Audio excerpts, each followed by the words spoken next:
Welcome to another episode of 90 Minutes Africa. My name is Rudolph Okonkwo. It's 12:30 p.m. in New York City, 5:30 p.m. in Nigeria. Wherever you're joining us, welcome. Our guest today does not need an introduction. So we decided to present a profile. Watch. The last of his generation of activists still holding the torch. Many of his contemporaries have abandoned the cause of the people and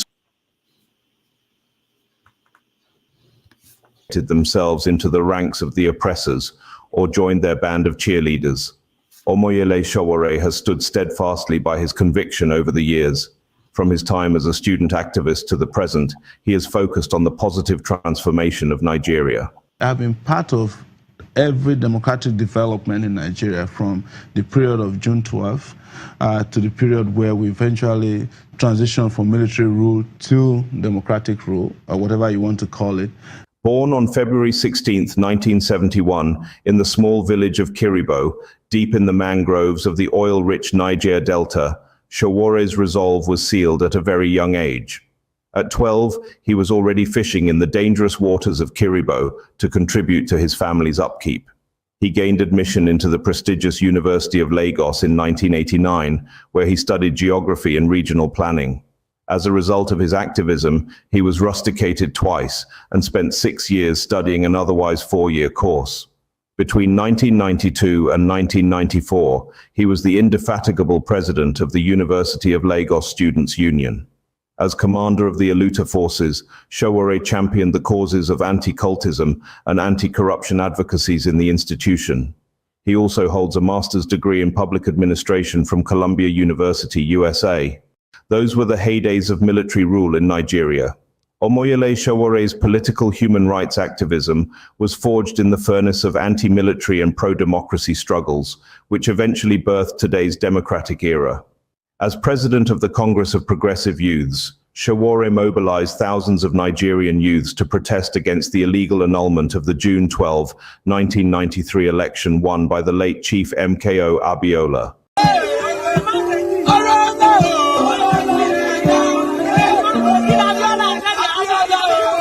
He was so committed to the struggle against the military that at just 21 years old, he was already standing by the right-hand side of the legendary Chief MKO Abiola, matching side by side in the struggle to reclaim the mandate of the philanthropist and business mogul. The kind of relationship you have now with the president? President Babangida is a friend. Just look at the house, take a snapshot of all the pictures in the house. While many current political leaders in Nigeria were either collaborating with the military or stayed silent in the face of their tyranny, the young Sowore was on the barricade fighting for the end of military rule and the enthronement of democratic politics in Nigeria. Some of the characters today, some of the players in our political arena today were hiding under their bed. I was fighting for the democracy that we have today. Sowore has been arrested several times and tortured by the Nigerian state for protesting against the anti-people policies of various governments. In 1989, as a fresh undergraduate, he participated in a massive student demonstration against the conditions of a $120 million IMF loan for Nigeria to build an oil pipeline. The loan conditions include a requirement for the country to reduce the number of universities from 28 to 5. In 1992, Omoyele Sowore led over 5,000 Nigerian students to protest against the military government. The police opened fire on young protesters and murdered 7 protesters in cold blood. Sowore was arrested and tortured. He was a crucial participant in the pro-democracy movement that engulfed the country after the annulment of the June 12, 1993 election. His activities resulted in several arrests, detention, and torture by state officials. Sowore left for the United States of America in 1999. While there, he bagged a master's degree in public administration from Columbia University. From the US, he watched the events in Nigeria unfold as the politicians who replaced the military in 1999 continued to plunder the nation's resources, plunging the people deeper into poverty. Sowore was dismayed by how the otherwise vibrant Nigeria had become badly compromised in the democratic era, thus failing to hold leaders accountable. To correct this anomaly, he founded Sahara Reporters, a media outfit dedicated to exposing high corruption in society, in 2006. That was why in 2006, I started Sahara Reporters as a citizens media platform. And the idea is very simple, is to use everybody who is willing. Through Sahara Reporters, Sowore exposed the corrupt cabal that held the country to ransom during the illness of late President Umaru Yar'Adua. His expose helped increase the call for the Vice President, Goodluck Jonathan, to become acting president. Since its inception, Sahara Reporters has consistently held leaders accountable. The credit for opening the space for citizens' journalism in Nigeria no doubt belongs to Omoyele Sowore. Through Sahara Reporters, the corruption in the Nigerian government was exposed to its bare bones. Sowore is the convener of the Number Revolution Now movement, which has been championing protests calling for a revolution in Nigeria since 2019. We are struggling for a new independence, and it is part of the continuation of what we started in 2019 with Revolution Now, because we believe that only revolution can save this country. Revolution now! In August 2019, Sowore was arrested by operatives of the Department of State Security (DSS) ahead of the planned nationwide Revolution Now protest. He was later charged with conspiracy to commit treason and insulting President Muhammadu Buhari. In December 2021, a federal high court in Abuja ordered the DSS to pay Sowore 2 million naira for the unlawful seizure of his phone during the 2019 arrest. Following his declaration to run for president in the 2019 general election, Sowore formed the African Action Congress, AAC, in August 2018.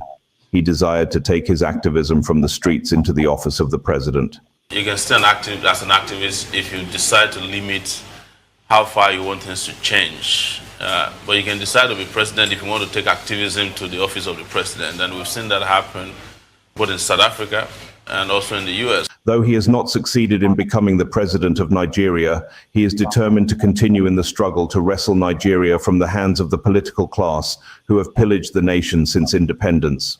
Sowore is a patriotic Nigerian who has always demonstrated his love and loyalty to the nation. Though he had ample opportunities to acquire citizenship in the United States of America, he has chosen to cling to the green passport of his beloved fatherland. He believes that the struggle for a new independence for Nigeria must be won. We are struggling for a new independence, and it is part of the continuation of what we started in 2019 with Revolution Now, because we believe that only revolution can save this country. Revolution now! All right, ladies and gentlemen, welcome to the show, Omoyele Sowore. Sowore, welcome to the show. Thank you for having me. It's nice to have you, and knowing that you just came into the country, I understand that you might be under stress, but that's what it means to be a politician, to be seeking to be president. Thank you so much for coming. You just call me a politician. It sounded weird, but you're a politician. You're going to hear from my lawyers, right? Now, I know you don't have a lot of time for us. Typically, we are relaxed, we go slowly, but we have to get into the conversation as quickly as possible. Yesterday, there was a big event in Nigeria. They celebrated General Gowon's 90th birthday. I didn't see your message of goodwill to Gowon. Did you or did you not? You know, I met him for the first time at someone's birthday event in Abuja. It must have been a year ago, and the guy who was sitting there, I was put on the high table, so to speak. Not high table, but very close to the front.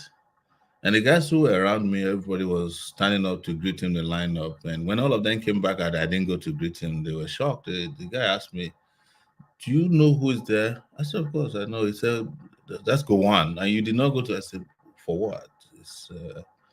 These are the people who turned Nigeria into what it is today.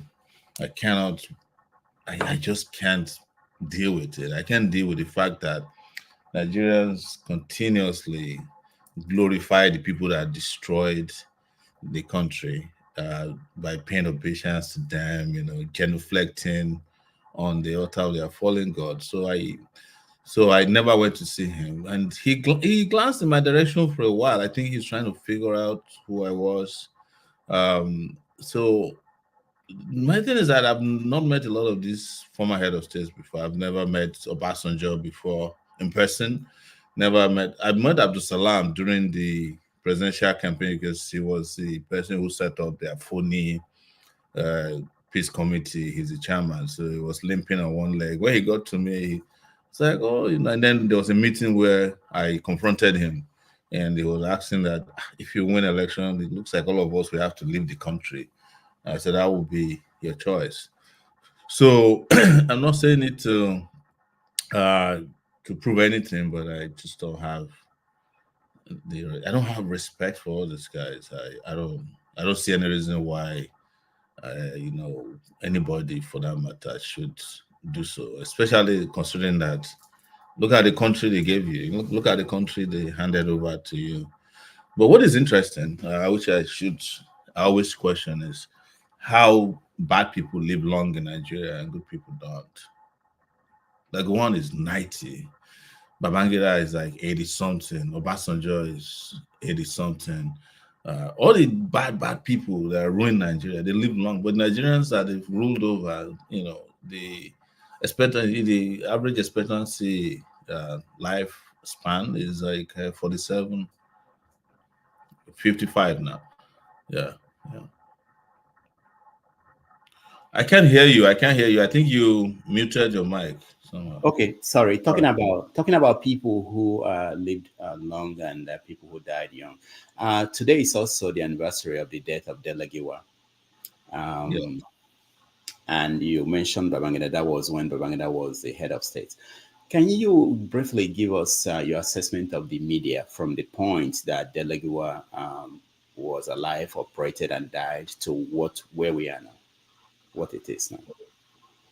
I think generally Delegiwa was who everybody wanted to become in the print media space, especially the magazine format.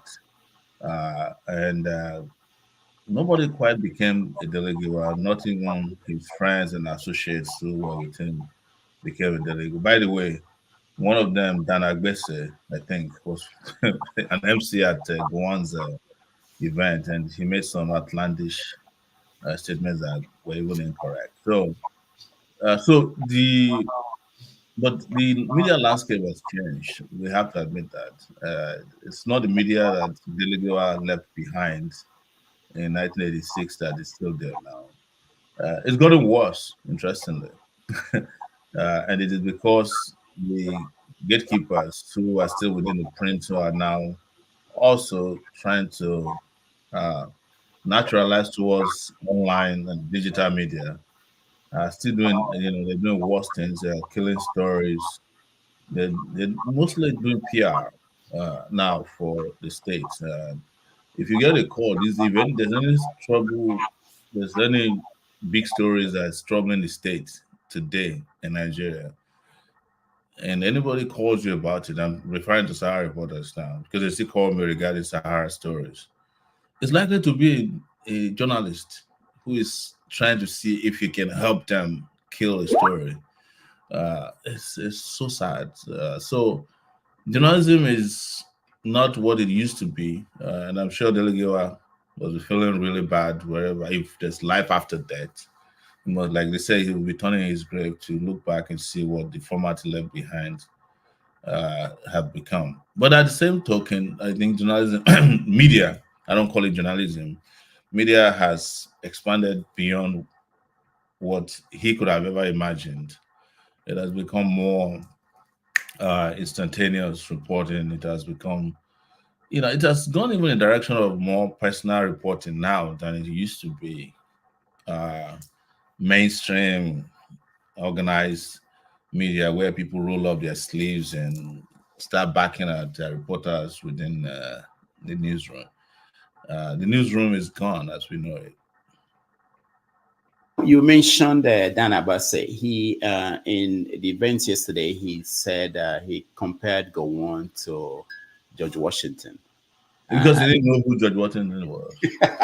And most of the media carried the story that way. Nobody pointed out that he wasn't. I think he was trying. I think he was trying to.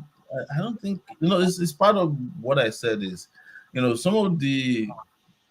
I think media was big deal during our own time because there was no way to fast check also stories.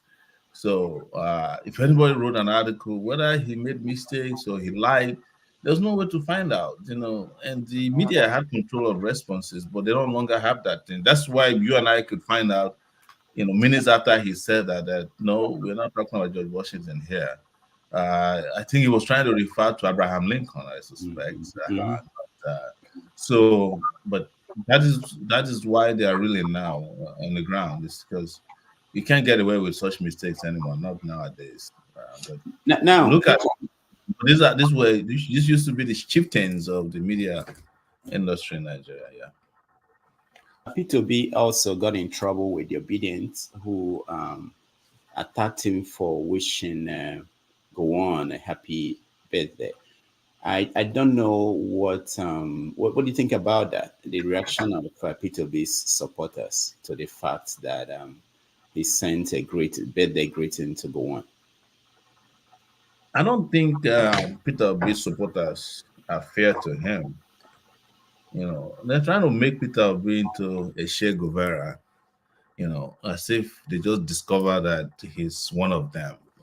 And that's been my issue with the guys who call themselves Obedience. It's like, where do you think Peter Obi came from? He came from, this is his family, these are his people, and he must be shocked that you guys are crying over it. So they work together. These are his people, these are his brothers, his uncles. He refers to Tinubu as his uncle. So I think the biggest problem the Obedience movement is having is that they have these products they are trying to package and sell to the public, and when each time people open it, they discover it's fake, and then they start kicking themselves in the groin. But this is nothing new to me.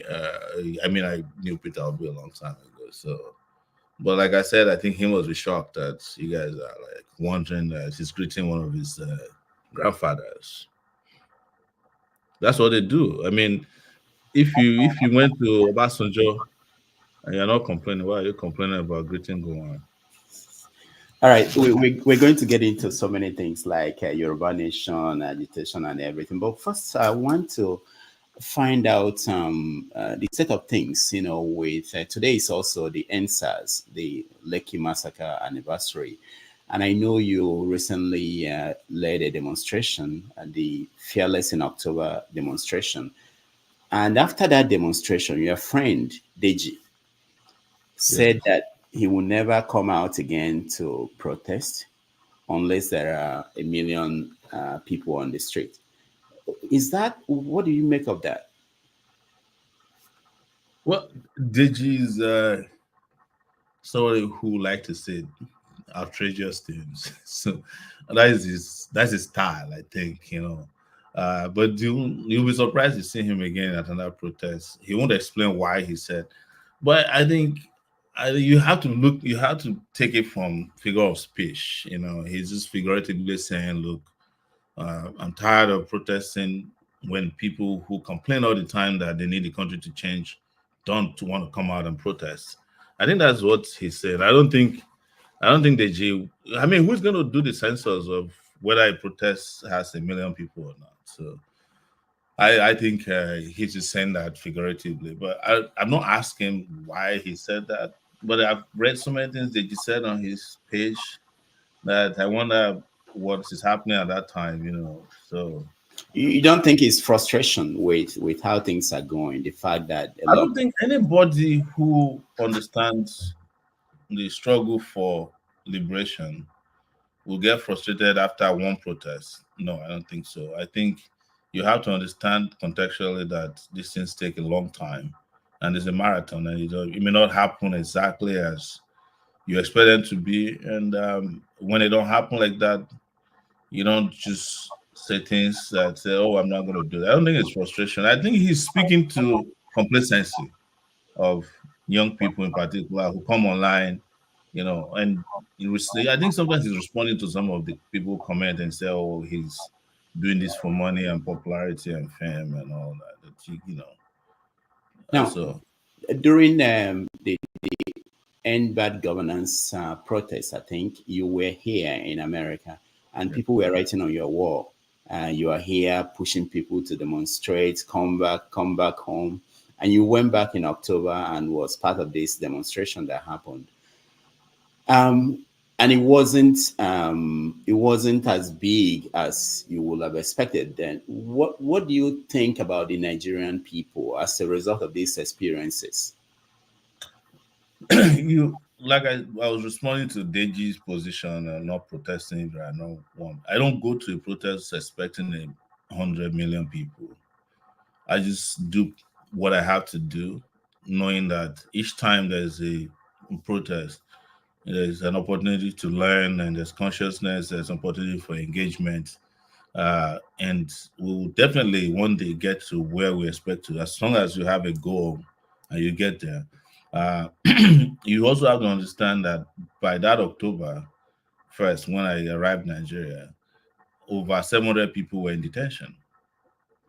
And people were like, how do they get out? So in fact, my first week of arrival, we spent time in Abuja trying to get people out of detention and, getting people to arrange bail and meeting bail conditions. So there was some kind of fatigue. It's just like you had to deal with EndSARS. Not many people, all the celebrities that you used to know who made money, fame, who made movies, made music out of EndSARS. None of them even remember today. It's just like bring back our girls. The girls are still in captivity, but all the people that asked you to bring them back have forgotten about them, including PDD, by the way. Yeah, PDD was one of the people who did bring back our girls. So. Wow, I forgot that he was. Yeah. Now, so in general, do you think there is this feeling under Tinubu? Let me play what Buba said. You've said I have nothing new to say. People are hungry. Let them die. It's their fault. I'm supporting Tinubu 100%. Yeah, I'm supporting Tinubu 100%. 100%. I'm supporting Tinubu 100% to deal with Nigerians. People like you. So that when next election comes, whether people bring money, you do your conscience. Or you do your conscience. Is there a lot of people in Nigeria who are feeling this way, that let them suffer because they voted for this man or they supported this man? So you have to understand that a lot of people did not vote for Tinubu. They did not even pretend to have an election. And this is what I always say. So how do you go and blame somebody who wanted to go and vote on election day, saw thugs outside their house, they did not even bother? Or the people that voted for another candidate and the votes were stolen or outrightly not counted? So how do you now start victim blaming?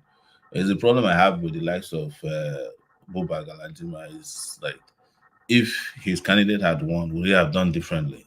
Was Buba not Buhari's right-hand man for many years before they fell apart?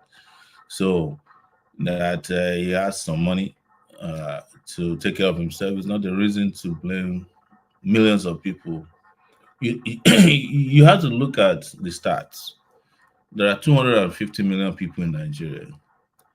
Only 20 million of them, or 22 million of them, voted in the presidential election. So there are only 82 million Nigerians with voters' cards. So how do you blame the children who haven't reached the age of voting? Universal adult suffrage. What about the elders? The people who did not even bother to register to vote, or those who registered to vote who didn't get their voters' cards. It's so complicated and convoluted that somebody cannot just look at it on the surface and say, oh, let all of them die. The children that were born after Tinubu became president, did they vote for him? And those are the populations that suffer the most, the weak and vulnerable, because they're still very young. So you can't just outrightly say let them go and die. If anybody should die, right, for voting for Tinubu, only 50 million people will die. I mean, is it 9 million? So only 9 million people will die. So you still have 200 and something million people alive. So when you hear the World Bank say things like that Nigeria must continue the reforms of Tinubu for another 15 years, if they are ever going to get out of this situation, poverty and suffering, what do you make of it? You know, I attended Columbia University here in New York, and before then, I used to be against the World Bank and IMF, which I have told you I refer to the IMF as a international monetary fraud, of some of the most fraudulent organizations running down the life of Africans or third world countries. But where I started to really understand what they do is some of my classmates who were heading to work at the World Bank. And I'm like, we're sitting in the same class with these guys.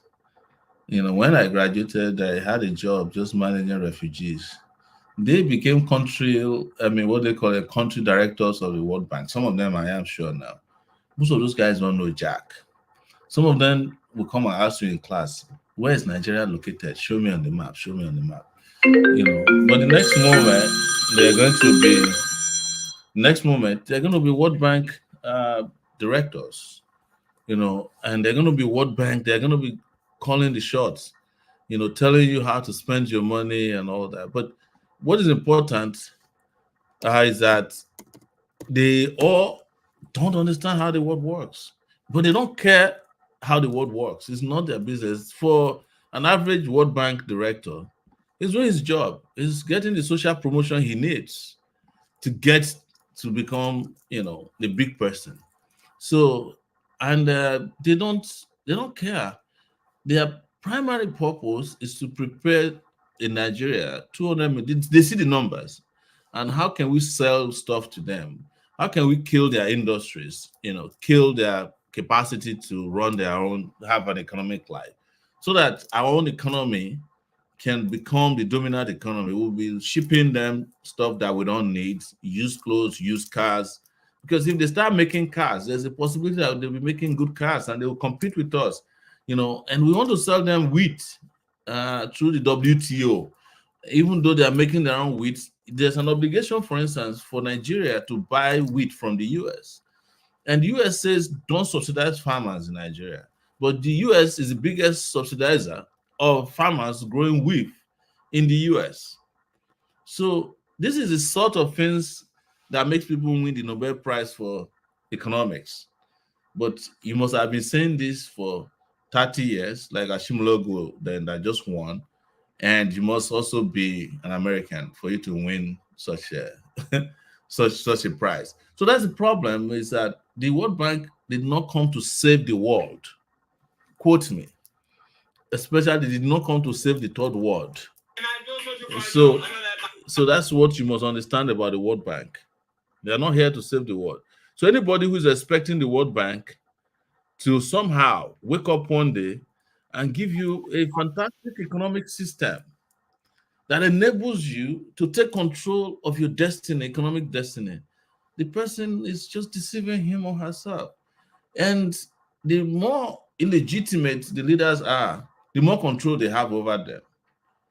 You know, that's why they're also involved in ensuring that puppets win elections on the continent of Africa. Because they understand that if someone who understands the workings of the World Bank, the characters who are recruited there from my Columbia University, Stanford, and other places, you won't allow them to enter your office. If I'm president of Nigeria, the World Bank director cannot see me. I'm saying it. You will have to explain why you want to see me. And it has to be that my own World Bank director from Nigeria can see the president of the US.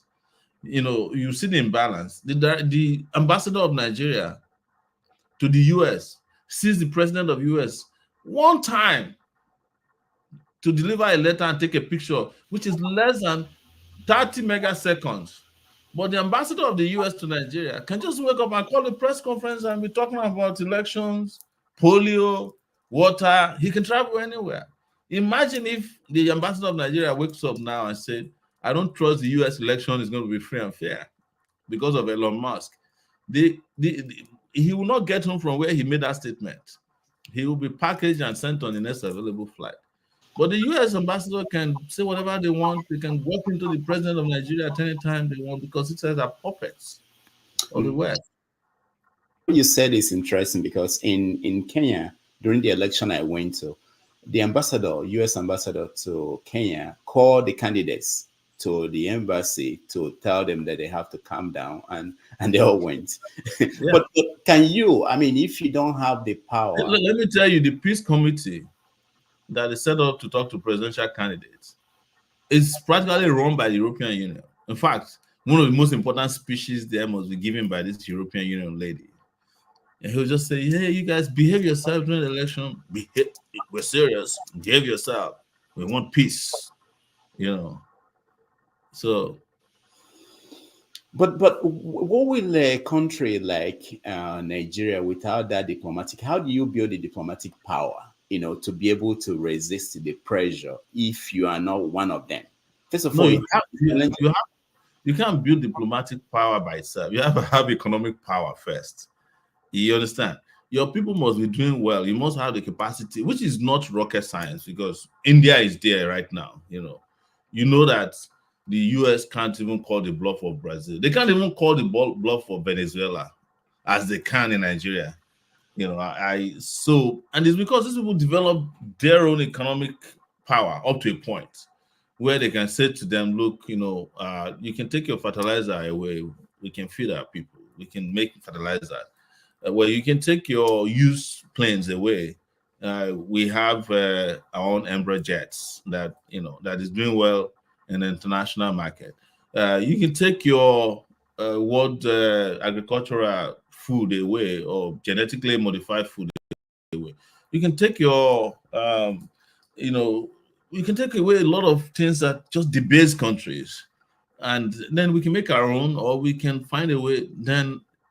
Then you must also be a regional power, because where Nigeria had the capacity to just not be Nigeria, but to be a regional African power, like South Africa. South Africa was able to take Israel to the International Criminal Court because it's South Africa. Because at the end of the day, the electricity grid doesn't depend on the US. You get my point? They don't need US to bring food. I met somebody I think 2 years ago in Nigeria, who was a US official, who was saying that they don't know what's wrong with South Africans. They don't come and collect visa like Nigerians. And she was also telling me that at that point, that Nigeria already had appointments for visas till 2025. Now they have up to 2026 or 2027.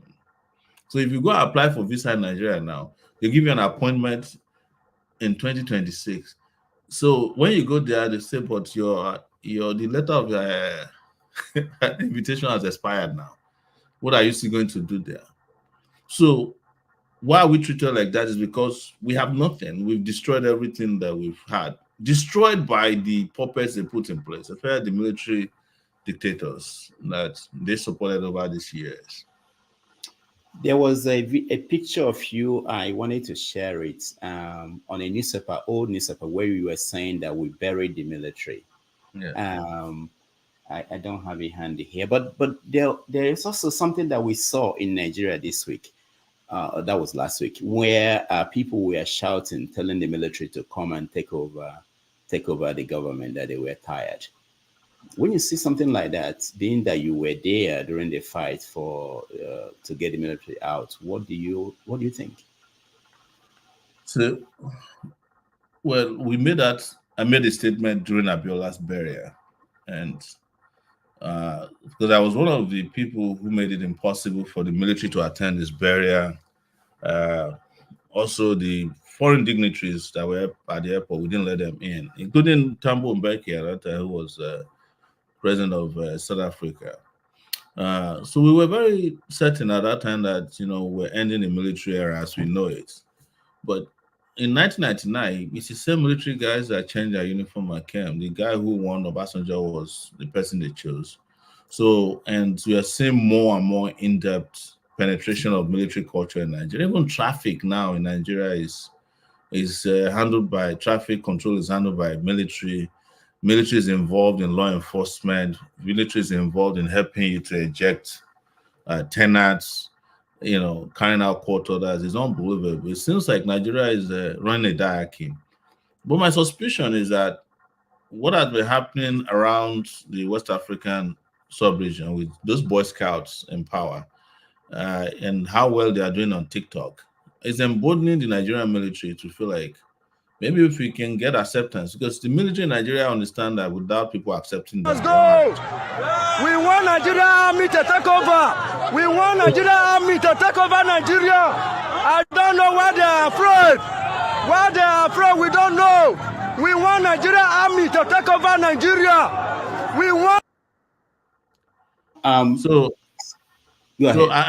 I've seen this video, but what I want to say briefly is that the people who are asking for military rule in Nigeria don't know the Nigerian military. They're deeply enough.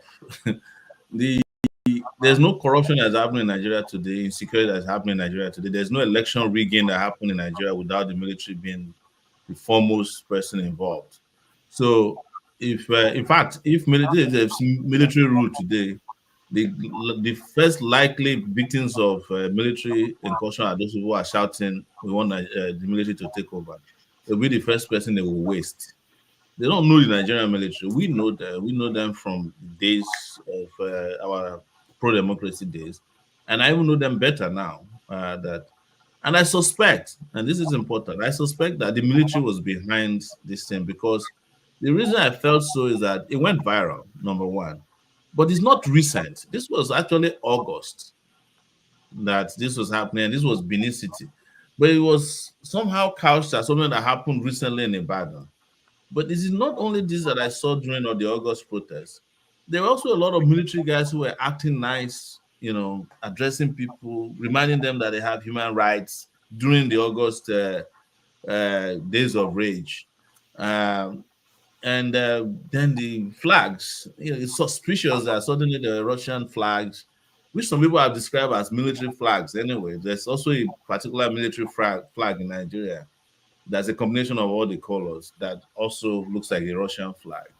So don't be surprised that the military might be wanting to have a pork belly again of Nigerian political system. But I dare say that whoever asks the military to come back is not wishing themselves well, because every civilian atrocity you are seeing today in Nigeria is first and foremost carried out with the help of military. Election rigging, corruption, smuggling, extrajudicial killings. You see how they went and wiped out villages in Delta states recently.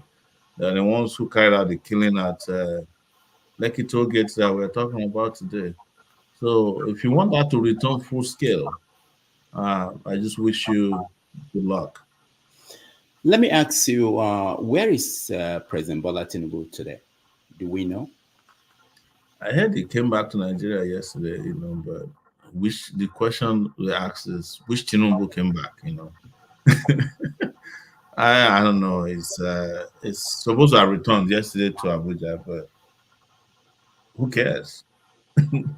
Does it not matter that we don't know where he went to, where he was staying, and are there no security implications? Why is it that the elite are now discussing this? If there are security implications, I don't think they would do it. I think they've reached a point where they don't care about what Nigerians say, and they are comfortable with the way people respond, because they know the response will also be half-hearted. And they know that Nigerians love and know how to move on. So after a while, something else will happen, something completely irrelevant will dominate national discourse, and people just move on, because he was away for 17 days.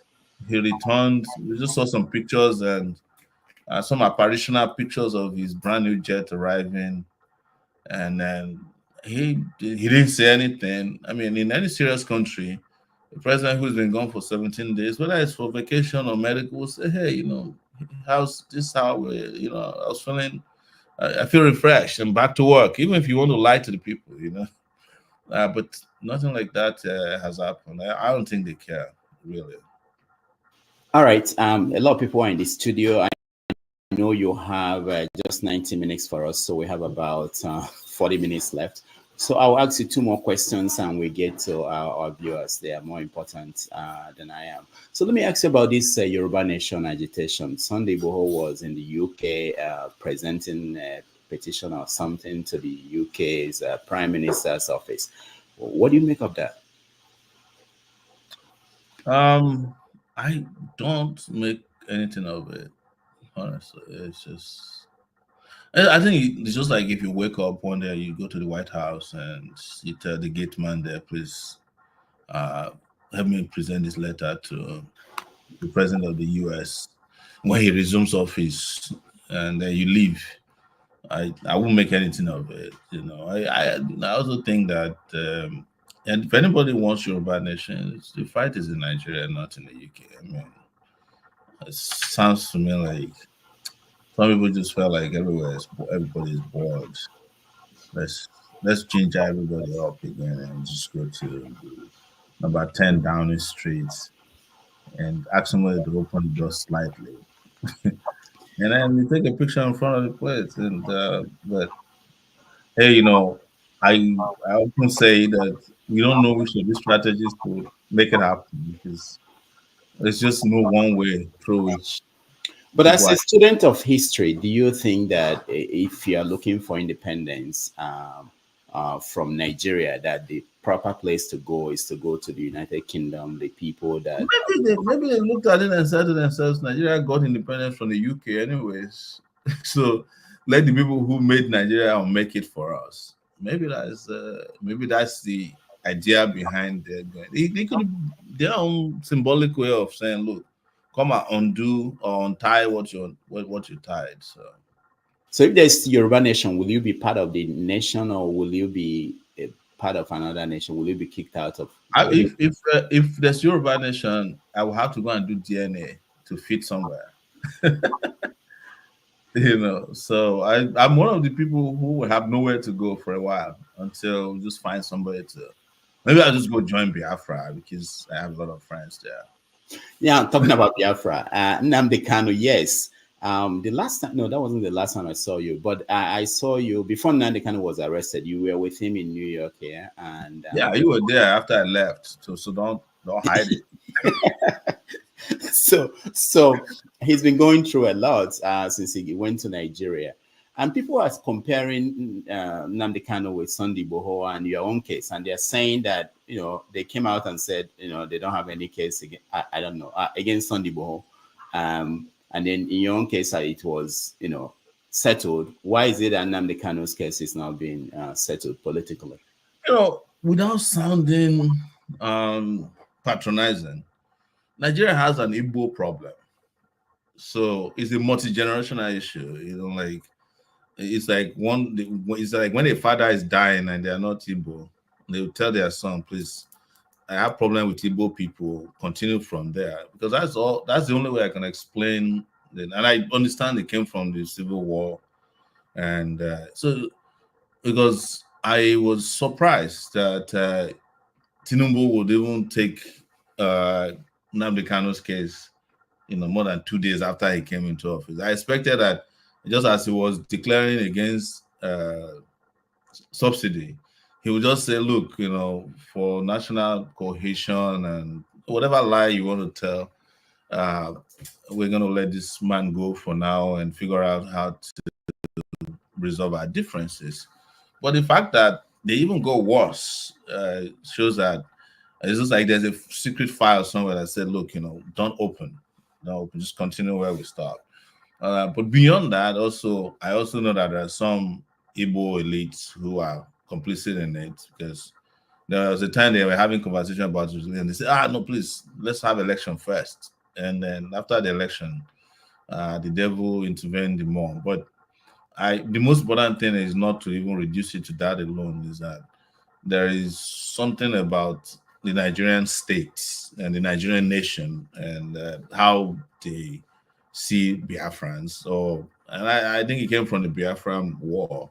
Maybe because people like us didn't participate in the war. That's the reason we feel this way. Because I was born in 1971. I cannot carry, I don't have a multi-generational costs, or conspiracy against Igbos. But I genuinely, and I've said it several times, and I'm not saying it's based on what I know. There's no, I mean, even the Supreme Court was this shy of saying, look, this guy did nothing, he broke his bail. In fact, I told Nnamdi Kanu's lawyers that they should not reapply for bail because the Supreme Court has reinstated the bail practically from what they said. But they went and reapplied, and and there's no way, and I'm saying it, there's no way Nnamdi Kanu is going to get justice from a federal high court, a court of appeal, or Supreme Court. It's impossible, except if the state decides that, because Nnamdi Kanu is the official prisoner of whomever is the president of the Federal Republic of Nigeria. So I know what it means to be, they have to go to the president every morning and report that you're still alive, or you're eating, or you're on hunger strike. So, but at this time, he's the official prisoner of the president. And anything that is official to the president doesn't let go. Yeah. All right. A few more questions. One is about the media. I want to get back to the media because now we have people like Very Dark Man. I know you famously said that Lindy Keji will be employing some journalists in years to come. It appears as if people like it happened. A lot of journalists started writing for Linda Keji for a fee. I stood in that, I think, 2014 or so, yeah. So there was this Very Dark Man, and now he's involved in certain things, including with Falano and the story of Bobrisky. So when you see these things, the media space, the way it operates now, what do you make of it? What do you think is going on? People say you started it. No, I didn't start this version of media, but I also must have the humility to recognize that things will keep evolving. We're seeing more and more of individualistic media. So you get the best news now from individuals as opposed to media. As opposed to media companies. And with artificial intelligence, it's going to get worse. We are going to move from individuals to unknown entities who just read news to you in your sleep and you wake up, and that's all you know. You won't even know where it came from, because it's about format and content. But I don't see it. I don't see what is happening with what they've described now, Bobrisky, Very Dark Man, as media as much as it is. I think Nigerians have reached a point where they have suffered so much. They need a little bit of entertainment in their life, like a little bit of dose of it all the time, And if you look at it, even the churches have bought into this. Now, most of the big churches must bring comedians in so that they can keep their members entertained. Jesus is not enough anymore to entertain, and mosques are doing it. They have to mix it up because Nigerians are constantly, and I think it's because it's a generational thing, because there's a new generation that I haven't seen so much, and who also officially don't have parents. And you've never heard this before, but this new generation of Nigerians a lot of them don't have parents. Their parents are either dead. Yes, they're either dead, have no jobs, don't have that parental, authority as we used to have. So they are the ones doing the parenting. So they have to look for entertainment. They have to invent and reinvent everything. So I see that from the point of where Very Dark Man is. It's the entertainer they want at this time, and they don't mind if he's a priest, if he has a little bit of priesthood, a little bit of entertainment, a little bit of mystery, and it's also good that he doesn't look like regular people. So he's got like it's got like dreadlocks. He's buffy. So there's something about him that a little bit of what everybody, the people who follow him, want. But I think then there's also a dimension of distraction to it that plays into where sometimes people want Nigeria to be, because sometimes people just don't want to take Nigeria too serious or think things too serious about Nigeria anymore. So, yeah. In our days at Sahara TV, we started this challenging of pastors. And now things have gotten to the point where we have pastors apologizing for certain things they used to abuse us for. So we look at the transformation of the church, and of course we also have many of them now who are very rich, and when they do birthdays, it appears as if it was a Hollywood event. And so what do you make of the transformation and the fact that people are now openly criticizing them and challenging them when they say things? Well, you should blame yourself for it. You started it. I think one of the things we must appreciate about ourselves in the days of Sahara was like we're so innovative that we saw the future. There was some clairvoyance. I was telling you 3 days ago or so when I spoke to you that one day you wrote a satire that the Pope will retire, and I remember everybody said you're going to die that evening. The Catholics. Somebody even recommended that they should come and nuke Sahara Reporter's office, and it came to pass. We didn't only challenge Christians, we also challenged Muslims. In fact, Boko Haram had to do a video regarding Sahara because we also challenged and said that they're not Muslims, that these guys are just, or whatever it is we said at that time that got them pissed off. So I think that the nemesis of not Christendom, but the kind of Christianity they're practicing in Nigeria has come, and I think it's social media. I think social media is the nemesis of, because now people can actually watch a miracle and tell that it's a lie, And by the way, I've never met a person in Nigeria who was healed by miracle. And I'm saying, I'm just saying, So most of the miracles you see online, in those churches, they make them up. That's the truth, and that's what we were saying in Sahara in those days where they were abusing us. And we did a lot of investigation about pastors, their lifestyles, and they all came to pass.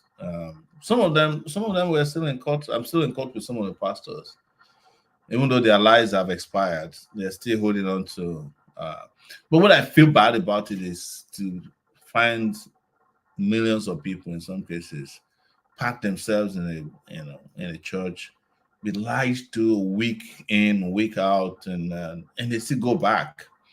I can't explain that, but somebody has told me that it is for a reason and one reason only, that the pastors or the priests on all sides are selling hope, which is in short supply in Nigeria, and that's what people buy when they don't have substance to hold on to. It's just, you can imagine somebody saying amen to, somebody praying in the church that everybody, by next year you will have Rolls Royce, and everybody will say amen, and there will be 300,000 people in the church, and they make only 30 Rolls Royces for Africa every year. So how's it going to happen? The one I find fascinating is end of year church service. Nobody will die in your family in the name of Jesus, and everybody will say amen. I'm thinking, if 1 million people say that and nobody dies in Nigeria, it's hope, because everybody's hoping that the person who died did not come to church. So it's the person who didn't come to church. Look at those prayers also of fire, burning people. They ask fire. The church is supposed to sell hope. They're supposed to sell salvation, healing. But at the end of the day, all the prayers that are said on Sunday is capable of burning down the whole city. It's like fire, let fire burn this place. They will even, in their prayers, reintroduce the diseases that they said. They will say, if anybody is looking at you in a certain way, let the person be struck down by thunder. But Turner is supposed to be antichrist. But I saw you in church too when you were campaigning. Why did you go? What did you? Which church did you see me? I saw you in many places, most church. Yes, because I didn't go to church to pray. So in fact, one of the reasons why they kicked me out of the churches before the campaign ended was that I refused to allow the priest to put their hands on my head. So they always had this agreement that I would kneel down and they'll place their hand, and I said no. So by the time we applied to go to big churches to campaign, they just said Sowore is antichrist. We heard it doesn't allow touching of his head. So because I told one big pastor, I said, you want to touch my head? What exactly is on my head that you need to shake? Is it my brain? He said, no, it's anointing. I said, who told you I don't have anointing? I can buy Goya oil now and just pour it over my head like your own. If I asked to put my hand on your head, how would you feel? He said, no, it's Jesus has already put his hand, all those kind of lies. And I think this is the reason why in 2023 I didn't go to churches and I don't go to palaces anymore. I went to palaces, my story about going to the palace of the Ooni of Ife when it asked me to kneel, prostrate first. And I told them, prostrate for what? Do you need to address yourself as Ooni of Ife? Did you need my prostration? If people don't want to prostrate, let them be. If they want, it's, oh, that's the palace, and there are some gods. I said, no, I don't prostrate. In the first place, you kept me here for 3 hours. So, I'm meeting with the gods. I said, me too. I have meetings with the gods when I leave this place.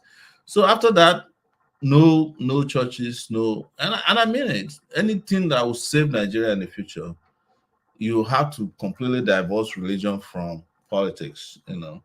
I don't have a problem with religion. I just no longer practice religion. And I've said this openly. I don't think that religion is the way to save us, right? Religion has created even more problem for us than if we didn't have religion at all. And a lot of people will say that Sowore said this is the reason he can't win election. They can never vote for him. Yes, keep voting for the people who are lying to you in the name of whomever they lied to you. Good luck. But you know how your country looks with the people who have been.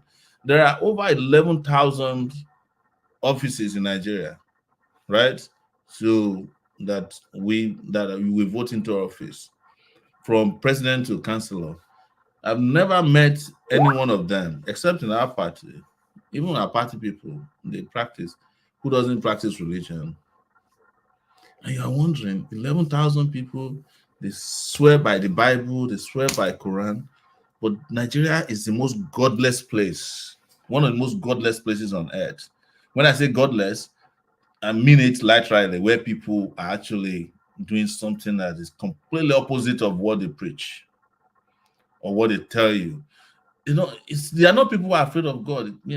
They have captured God in Nigeria, the religious people. They have been able to get their gods and put the God inside a bottle and cock it. What about traditional religion? Anymore. God is never upset against murder, against stealing, against adultery.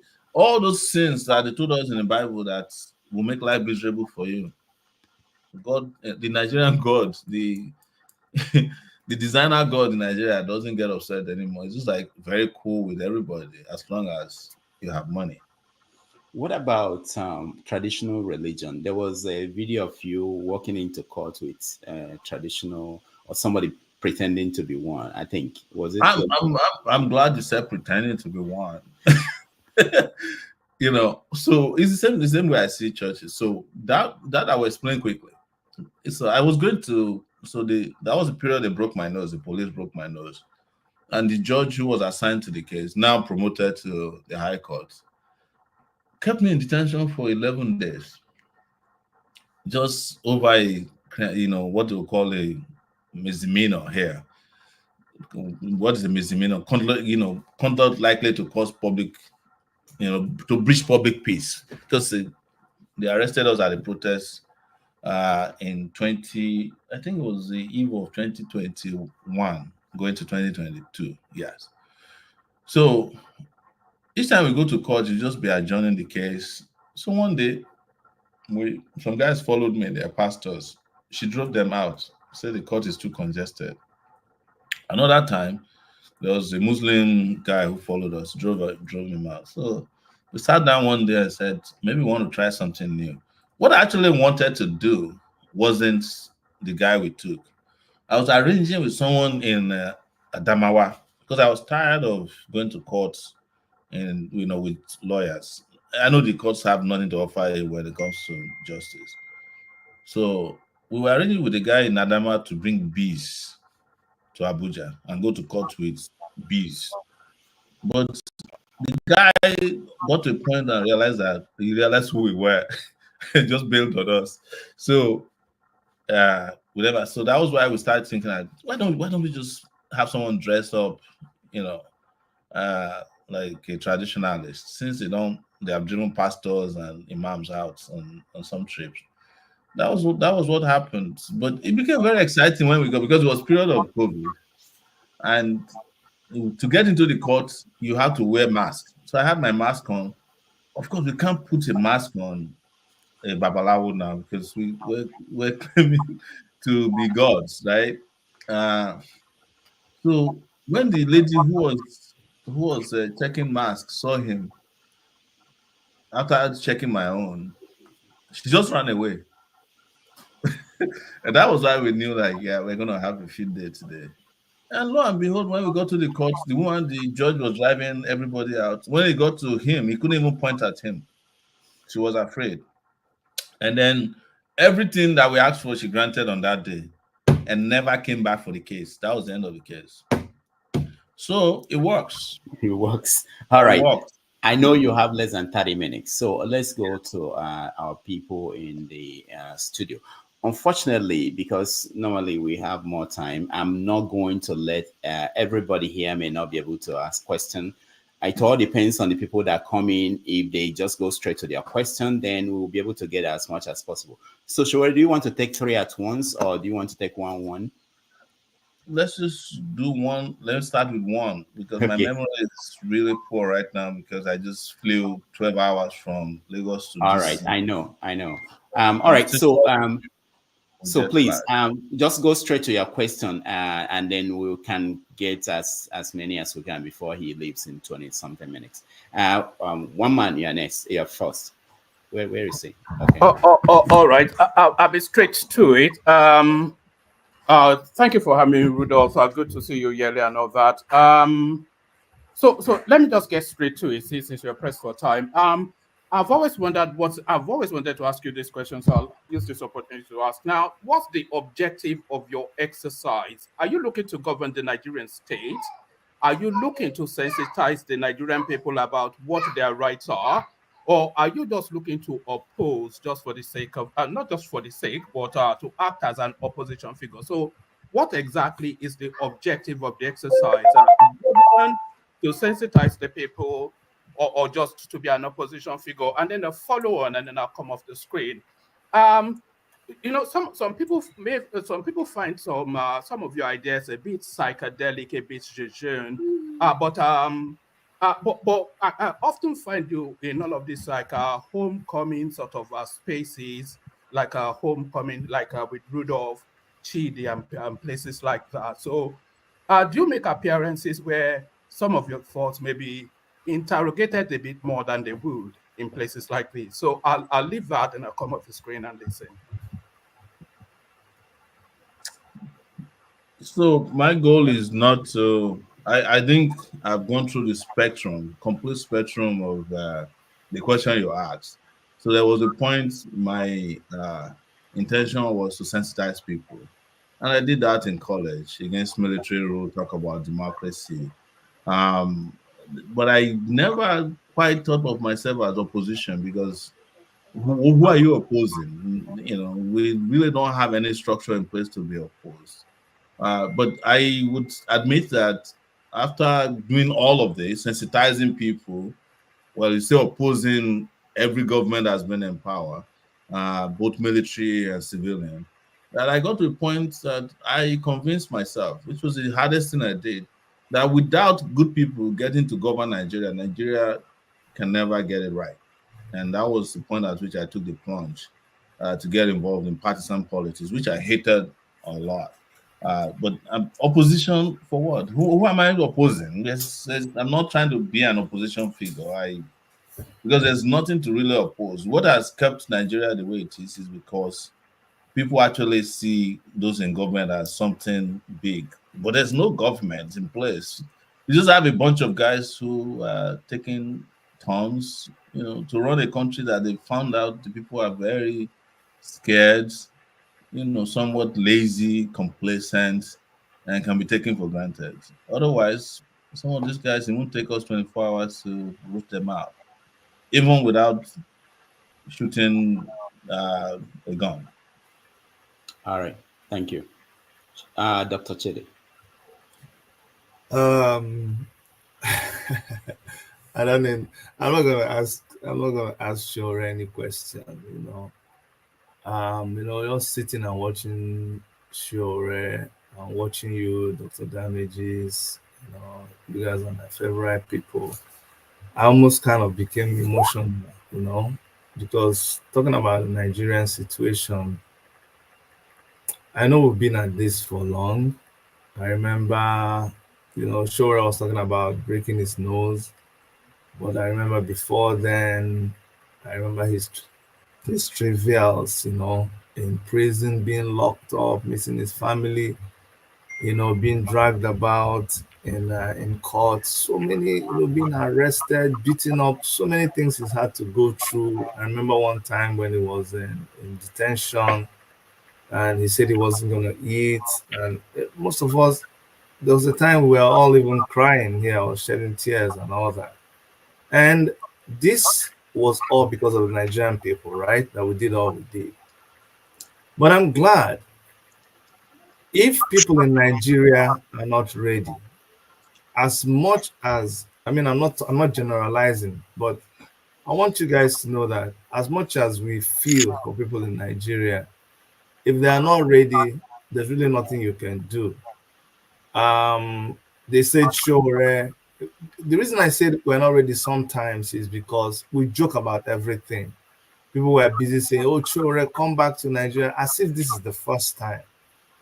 As if this is the first time. Protest is happening. You say, "Sowore, come back, come back." You just like to distract yourself. Nobody's distracting you. Okay, when he came back to Nigeria, all those of you that were making that noise, you shut up. Okay, I'm glad that now we are talking. Sowore is in US. I'm so happy. I'm the happiest human being. Rudolph is in the US. The fuel crisis, everything that's going on in Nigeria. Do you think Showore's kids are in Nigeria? Why don't you guys just get a life? Like, why don't we get serious again? Dr. Chidi.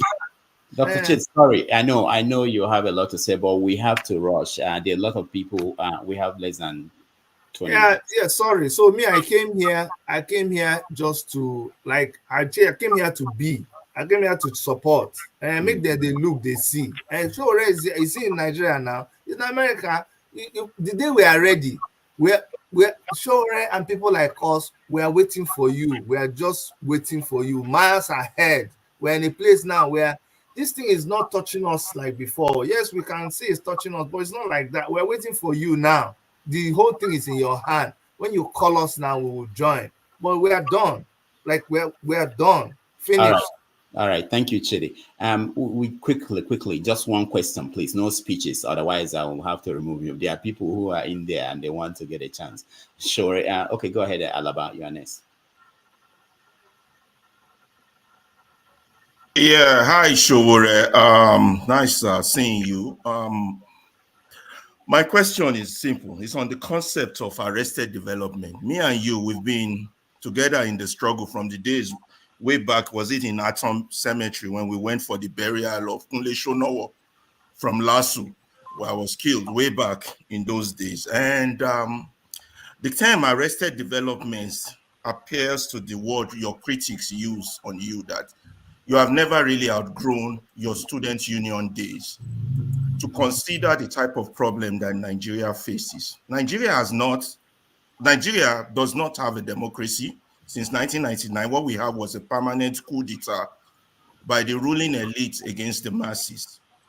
But yet, you always call for protest, for people to come out. People like Delesho Farotimi believe that protests can never achieve anything, particularly in light of the Nigerian problem, whereby what we have is bigger than apartheid, is worse than apartheid. It's big manism.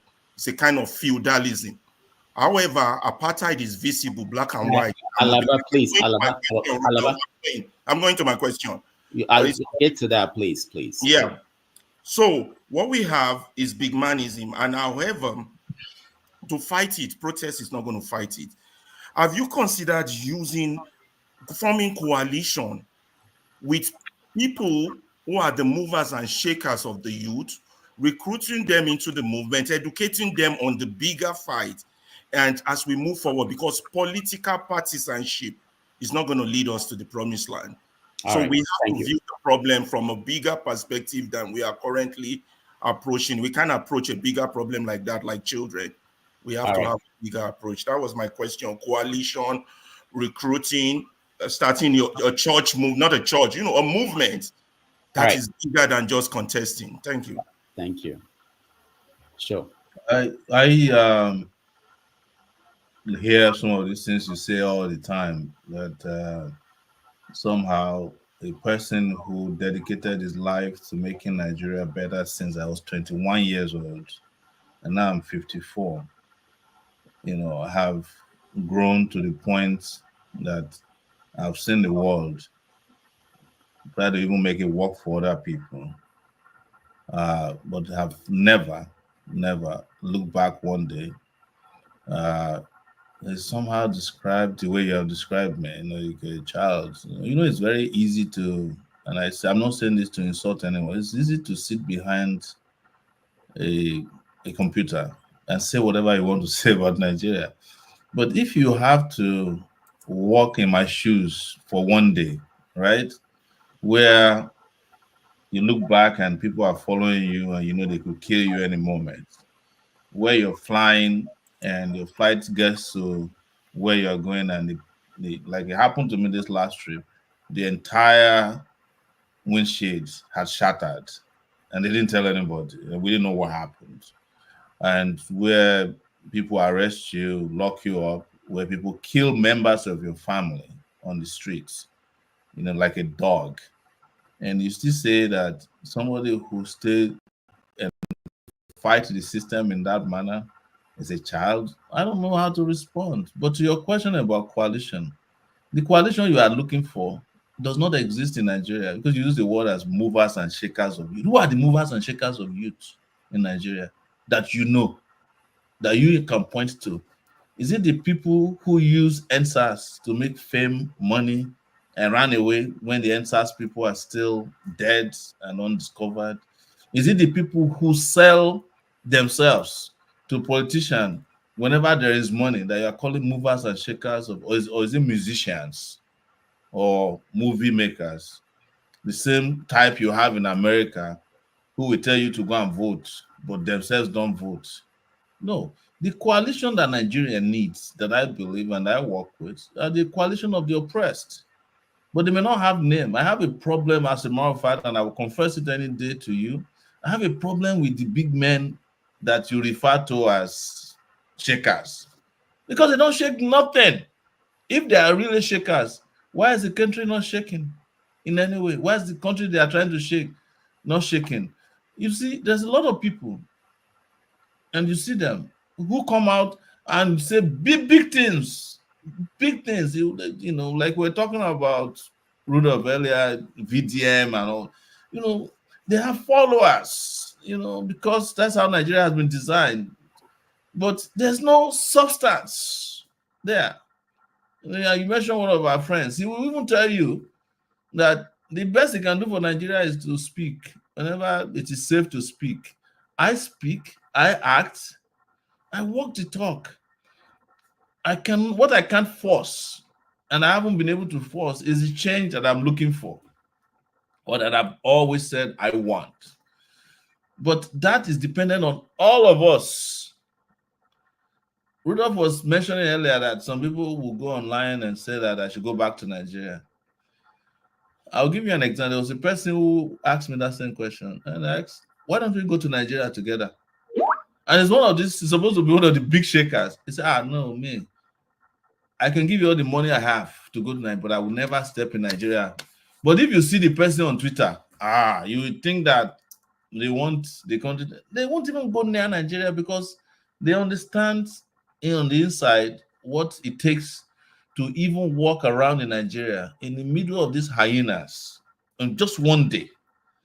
There are some people that what has happened to me over these years, they happened to them once. They disappear completely. They are alive, but they will never. They said that to us. So, but I'm not here to brag about what I can do and cannot do. But I also can have an objection to people saying that at my age, that I'm still student union and this thing. As if the people governing Nigeria are acting like adults. The people that are running Nigeria down. Is it a Tinubu? Would you not wish that the guy who was the union president during your time is president of Nigeria now, instead of Tinubu, who doesn't know his left from his right? Or tell me which governor of a state in Nigeria that you knew in school that you would have voted for as a student union secretary or PRO, who is now governor? Is it the one in Ogun State that was convicted of credit card fraud, who is now Ogun State governor? Or is it the one in Imo who didn't win election, that they gave election, who was driving Maurice Ibekwe, that you would have voted for?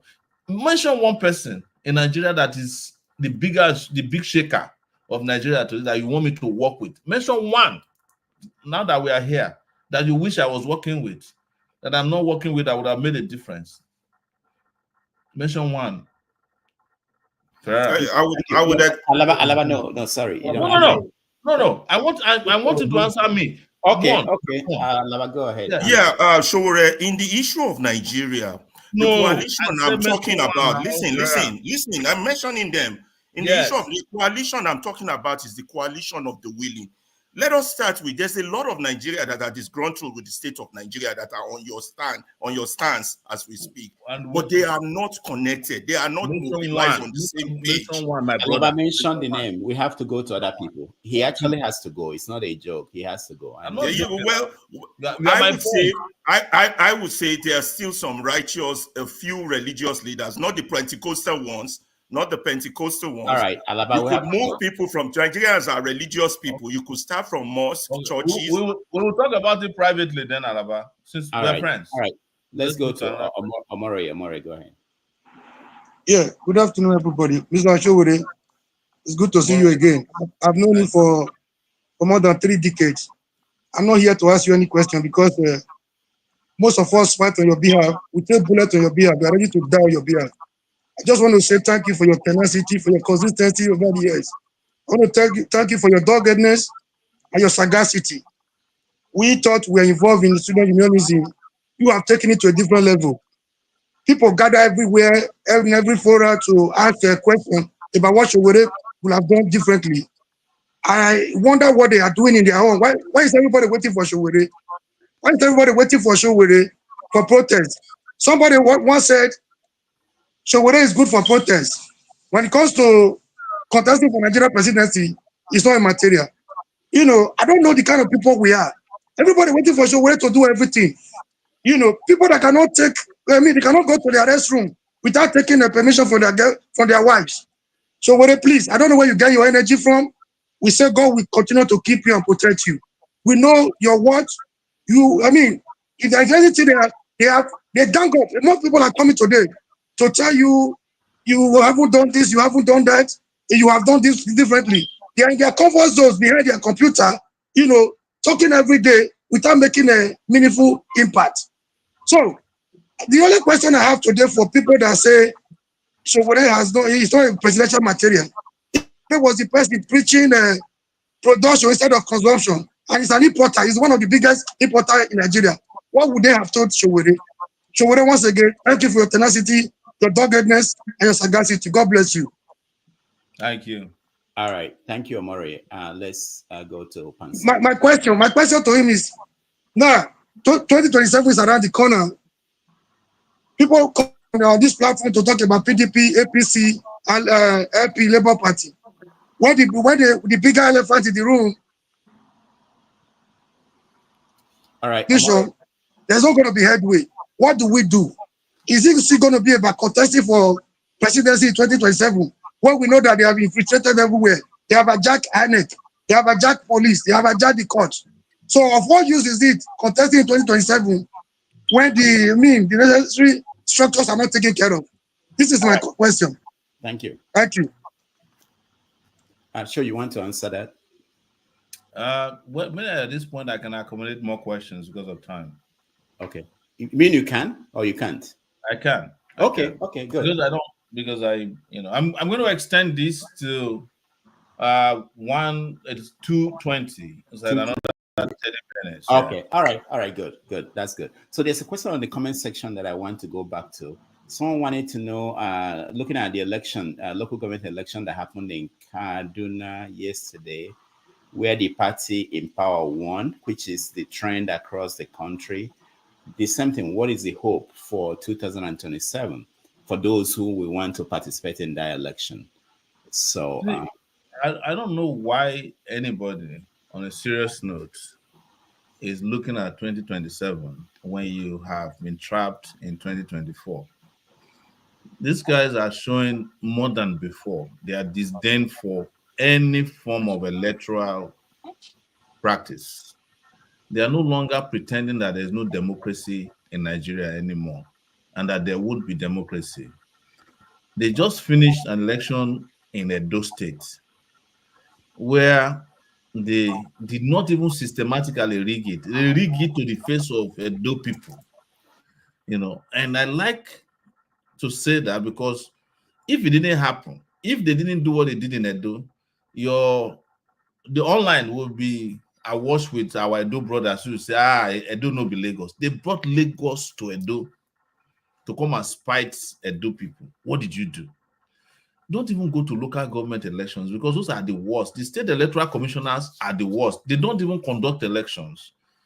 They wait for 12 noon. They will announce. They know there's nothing you can do. Because not only are they the people who conduct the elections, they also use the state high court to do electoral. It's the governor who appoints the electoral commissioner. He's also the one who appoints the state electoral commission tribunals. So you have no chance. And I've been saying, I don't know how many times I need to tell people that I have shifted away from elections as a solution to Nigeria by itself.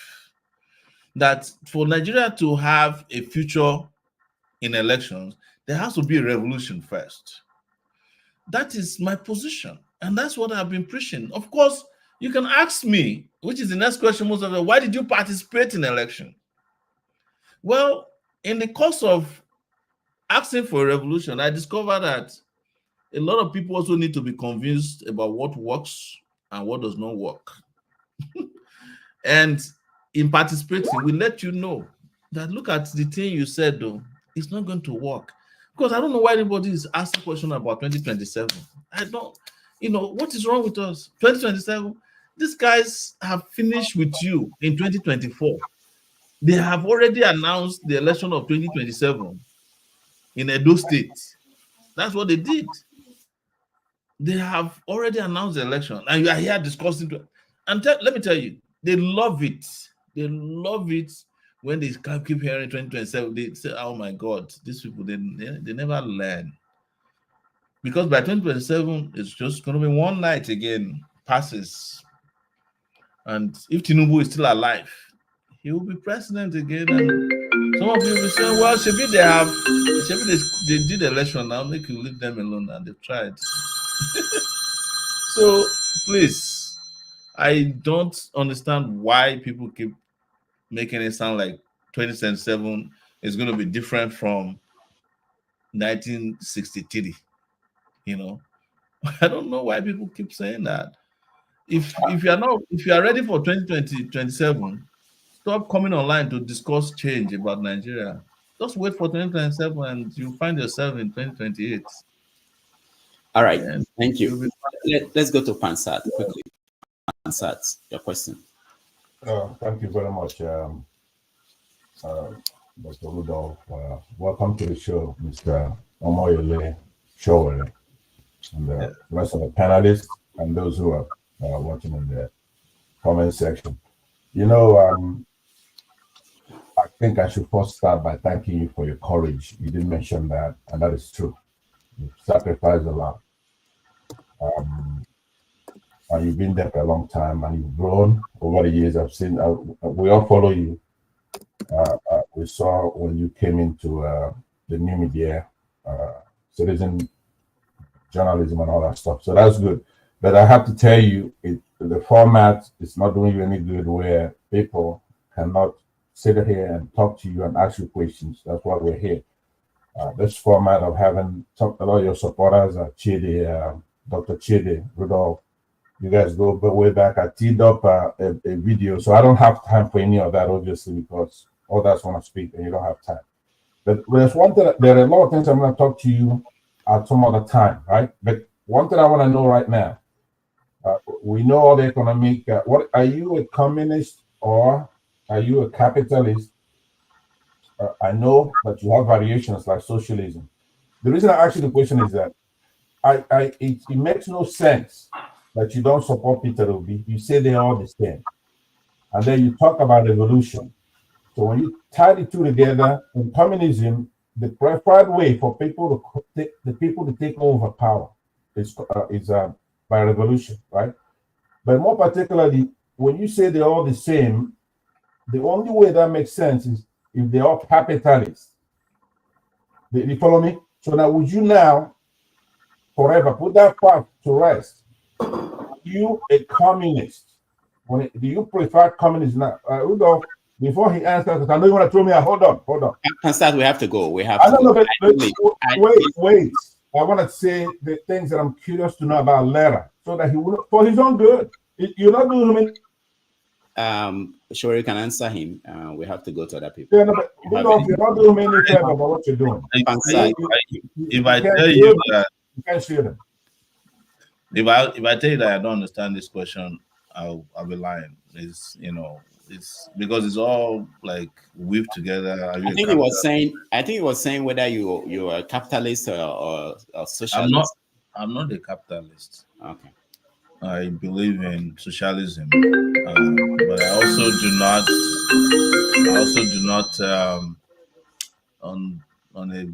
not like to box myself, because I think the world is evolving. So also are we evolving as a people. So, for instance, this is some of the struggle I have with some of our colleagues. People still think that if you don't think the way Karl Marx was thinking, you are not pure enough. And I said to them, you can't even go to Karl Marx village to stay overnight, because they are still his people, right? But people can use whatever knowledge that is out there, example and experiences, and use them to define who they are. Karl Marx was Karl Marx. There was no Karl Marx before Karl Marx that we know of, right? He's a person who defined his own environment, his existence around his experiences in life, and that's why we quote him. So anybody who is trying to box anybody together, to a point, will not get any answer that is reasonable in my view from me. But then to now combine that with why don't you support Peter Obi? How many times are you going to keep asking me the question about Peter Obi? I've answered you. I don't believe in Peter Obi. You believe in him, that's your problem. I don't believe in him. I don't believe in him. I don't believe in all the people that he's associated with. I don't believe in Gowon. I don't believe in Obasanjo. I don't believe in Doyin Okupe.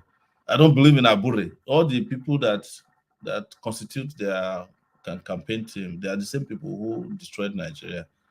How many times do I need to tell you that so that you understand? But to keep, pushing that position as if it will change my DNA is waste of time. All right, thank you. Jide, you're next. Thank you so much, Dr. Damages. Thank you. Thank you so much. Mr. Omoyele Sowore, thank you so much for having me here. I'm also from Unilag. I graduated 2016. I've been following you for a long time now. I like your tenacity, your determination, you're willing to sacrifice, because you are willing to ensure that we are liberated from this oppression. Not just Nigerians, you are doing it for Black people, Afro-descendant people, and you're also doing it for the world, honestly, because this fight is not a small fight. But I have two major questions for you. The first one is, in the 1940s, 1950s, 1960s, 1970s, after the Second World War, a lot of the generations at that time, when we had colonial Nigeria, during the struggle for independence, there was more consciousness. They didn't have social media. They didn't have all the resources we have now. People have access to information, but they were able to sacrifice. They were able to lay their life. During the civil rights movement, during the struggle for independence in many African countries, they were able to lay their life and pay the price for us to have the little independence that we have, for us to migrate to the West, to get education, to get all the opportunities. Jide, please, can you go straight to the question because we don't have time, please. Okay, no problem. So the question now is, why is it that this current generation, this generation of the post-Cold War era, the 90s and this current generation, I said the millennial and Gen Z, why don't they have the same consciousness of that era? Why, despite the fact that they have access to so much information in their fingertips? That's the first question. Why is that there is this docility about politics, particularly among Africans, Nigerians, and there's so much ignorance? That's number one. The second question, briefly, is if we're able to liberate us, if Nigeria as a country is able to liberate itself from Western imperialism, like we have in other countries that have been able to do so, we are likely to be sanctioned, economic sanctions, political sanctions, and all that by the West. So how can Nigeria deal with that to develop? Those are my two major questions. Thank you so much. I will answer the last one, which is sanctions. Why is it that the West was unable to even sanction successfully all these Boy Scouts in West Africa, Niger, Burkina Faso, and I think Mali, where there's military? Yes. So if they are struggling to sanction them, that means Nigeria can survive even better. So what is important, you must understand, is your people. If you get it right, like with your people, there's nobody there's nothing the West can do about you. If Nigerians are doing well, the West can't do anything about it. They can try all they want to sabotage you. There's no question about it. But they also now have enough problems on their hands to deal with that they don't even have that leverage anymore. Why is it that South Africa is able to take on Israel in the International Criminal Court and they can't do anything about it? It's because South Africa is South Africans who fought for liberation. They understand how to fight, but when you have puppets as your leaders, anybody can take Nigeria for granted. Even all this Mali, Burkina Faso that are taking us for, it's because of the kind of leaders we have in Nigeria now. If Nigeria were to have upright leaders who are doing well by their people, they will think twice before they start doing some of the rubbish they are doing towards our country. About your first question about consciousness, what you have forgotten completely, and I know you didn't forget, is the quality of education. It was deliberately done that the education fed to Nigerians over the years diminished in quality. In fact, I can challenge you that the education you met at Unilag when you reached there, when you left in 2016, mine was likely better than it. Because at that point, it has become what they call baroof. People no longer write their own exams anymore. Lecturers were helping people to write projects. They weren't doing anything anymore. By the time I got into Unilag, on merit, writing jam. You are not likely to get into any school now except private schools on merit, because you still have to go and write another exam that they will then use to sell all the spaces. So you are going to school, but you are not getting education. Nigerians are not even getting literate anymore. And I'm saying it because I just came back from there yesterday. It's all right. Terrible. Yes. So you must understand where that is coming from. So the consciousness they are getting is coming from the unlikely places. Unfortunately, social media is one of them. And that's the worst place to get consciousness from, because it's consciousness with no substance. Music, it's not like the music in Nigeria that has melody but no message. Thank you, sir. Thank you so much. Thank you. Okay. So whoever I call next, please, one question. We have less than 15 minutes, and I really want everybody in the studio now to have the opportunity to say something. So, Kene, you are next. Yeah, thank you, Dr. Damages, and welcome, Mr. Sowore. I will applaud you for your zeal to making sure that things are being changed in that country. However, I would like to say something about your supporters. I think some of your supporters that come on this platform to present whatever they think is right are not being honest to you.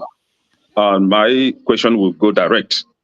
I want you to just tell us your antecedents, what you have done in the past. I mean, especially leadership position that you've held, that somebody like me that believe in using a template to make my judgment, just to convince me that because of this your leadership qualities, because of this leadership position that you held in the past, then I have to throw in my support to making sure that you be the president of the country. I say this because we've had a lot of activists that think that because of their activism, that they will better perform as president of a country, and we've seen them failed woefully. So please tell us what somebody like me should look back on and say, okay, this is my reason for supporting you. Then I'm going to do something unusual today, and I'm going to read to you the meaning of leadership that drives me. But don't be surprised. I just Googled it. No, I'm talking about what you Google. I'm talking about your leadership position. So that I can answer your question directly. You understand? And it says like leadership is a set of mindsets and behaviors that aligns people in a collective direction, enables them to work together and accomplish shared goals, and help them to adjust to changing environments. That is my own understanding of leadership. But my own understanding of your question is that you want me to tell you if I sat on the board of McKinsey. No, I've never sat on the board of McKinsey. If I've been a governor in a Nigerian state. No, I've never been a governor in a Nigerian state. If I've been former president of Nigeria. No. But I have the qualities out of what I understand to be leadership. It is that people who are working together to uplift themselves, to get to a better place in life, that those qualities are imbued in me. And by the way, I am not campaigning because elections are not coming until 2027. So don't worry. There's plenty of time for you to change your mind towards me. But I am not going to also reduce myself to the argument that because you have never been governor before, you have never been head of state before, you are not qualified to be president of Nigeria. No. In fact, the position of president of Nigeria doesn't require you to be a former head of state. It doesn't require you to be a former governor. It just requires you to have a WAEC certificate and to have quality, to have character, to have vision. Supposedly, it's not written in it's not written anywhere. And it is that is driving me. I believe that I have vision, I have a mission, I have the quality of character that will enable me accomplish what I just read to you, to lead a group of people to prosperity, to peace and progress. And that let me finish. And that I don't Those are what you believe. How do you convince me? Yes. No, those are what you believe. Nigeria is a complex country. Oh no, please. I want you to forget about this. Nigeria is a complex place. If Nigeria were to be complex, how can somebody like Buhari be president of Nigeria for 8 years? And that was why he failed. No. What? But now you are asking me, was Buhari not a former president of Nigeria? Was Obasanjo not a former president of Nigeria? Was Tinubu not 8 years governor of Nigeria's most complex state, Lagos? All right. And what did all these people collectively achieve? It is because you are looking for leadership where there's no leadership. That's why you are asking me this question. And I want to say this. Let's be very clear about it. Anybody who is sitting here today in this panel, can become a better Nigeria president than the ones that you are asking me to answer. Their former leadership. They failed in their former leadership. No, because some of you have glorified the failed former leaders. If you agree that all of them failed, we're on the same page. Yes, I agree. Yes, but if you are one of the people who believe that some of them failed and some did not properly fail, then we are not on the same page. Are you getting me? Because that's the argument I hear all the time. Oh, we have one who's a devil, but there's a devil that is not really a devil. Let's go with that one. Peter Obi, for example, led Anambra State successfully. And that is why somebody like me supports him. Go and spend your next vacation in Anambra. Pack your things and go and spend Anambra. I always do annually. Every Christmas, I always do. Yes, because Christmas, you have to carry police to go with you. You know, there's no reason to. So go to Anambra. Send your children to Anambra to go to school. Not Christmas. Don't go and spend Christmas in Anambra. Send your children, put your children and let them go to a public school that Peter Obi governed for 8 years. The one that he built. Why are we just always lying to ourselves here? We can't keep lying to ourselves. If you want to have a better country, go for a better country. Close your eyes. Forget about your biases. Just go for what is best. And the best that you see where you are is what you should go for. If that best is not me, don't go for me. I've said it. If I'm not qualified, don't vote for me. No matter how hard I try, denounce me. But don't choose people who have failed consistently, year in, year out, over and above some of us, because you accuse us of not having experience because we didn't steal. All right, thank you. We have 6 people and less than 10 minutes. So what I will do is, once you ask your question, I will remove you so that there won't be any chance for further interactions. Revolution, you're next. Yeah, thank you very much, Dr. Rudolph. For me, I just want to say to Omoyele Sowore that I'm happy to align with you. You can see the name I bear, Revolution. I'm 100% behind you. I know who you are. I know you have proven yourself. Those people who have problem with you, well, I don't know what their problem is. Thank you, my brother. I'm happy to speak to you one-on-one today. Thank you so much, man. All right, Revolution, thank you.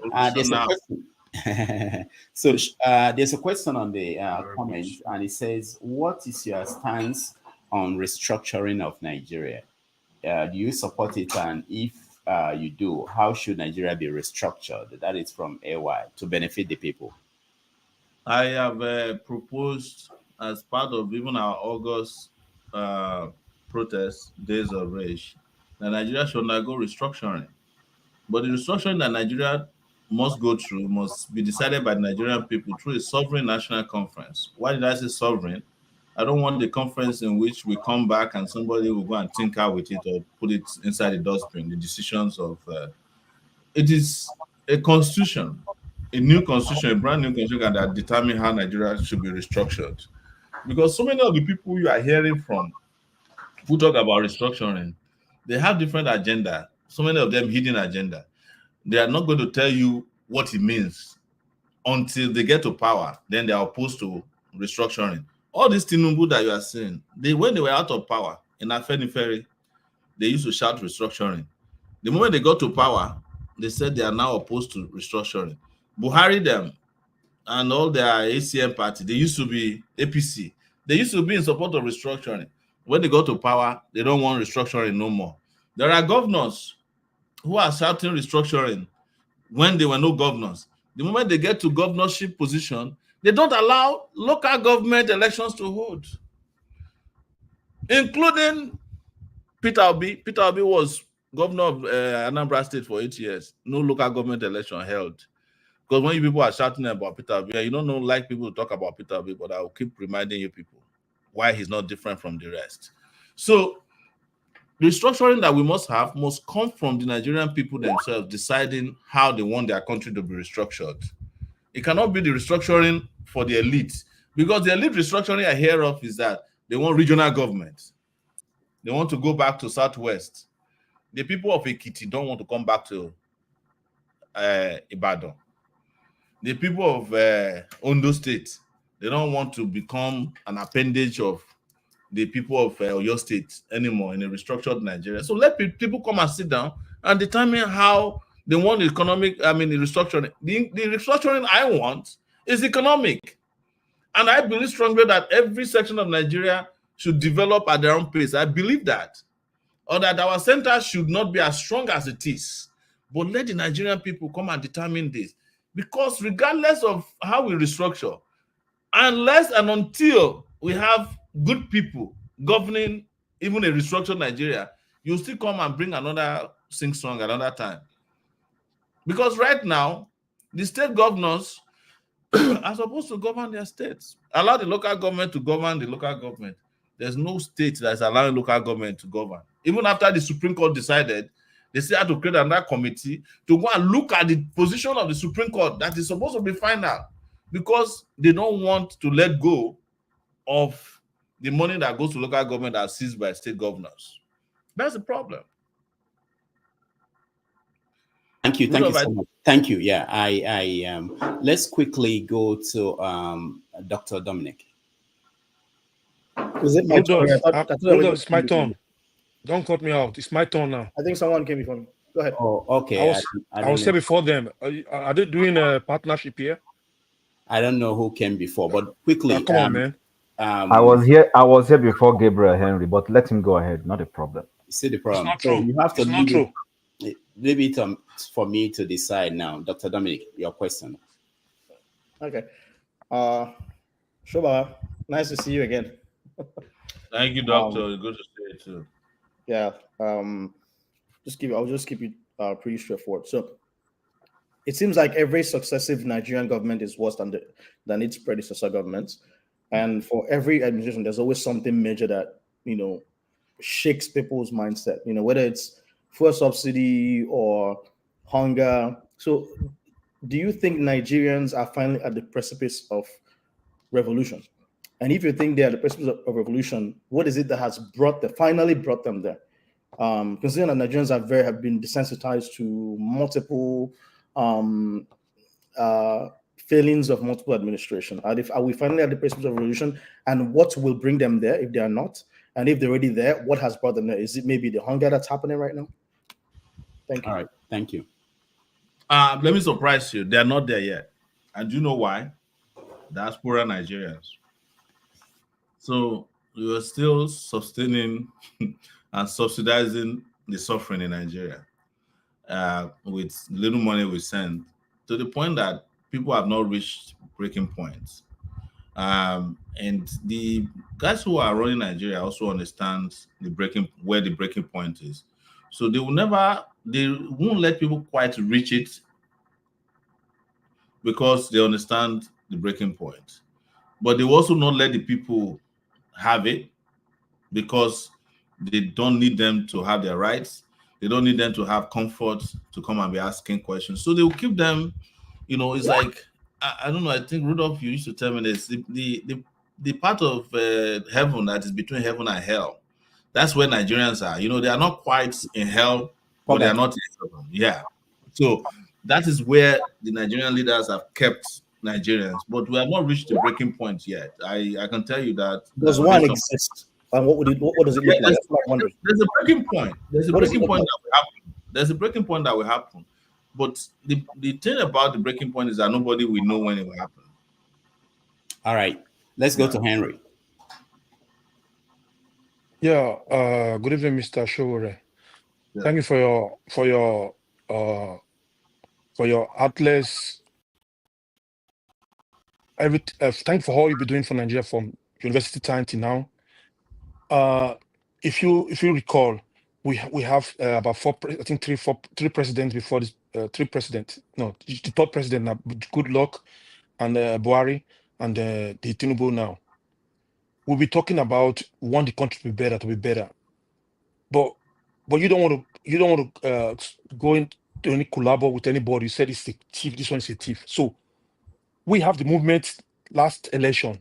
Do we have the population to combine to come together with one party at least to make sure we start from somewhere to change the narrative of that country, to change the country, that change we're looking for. But you're not ready to compromise with anybody.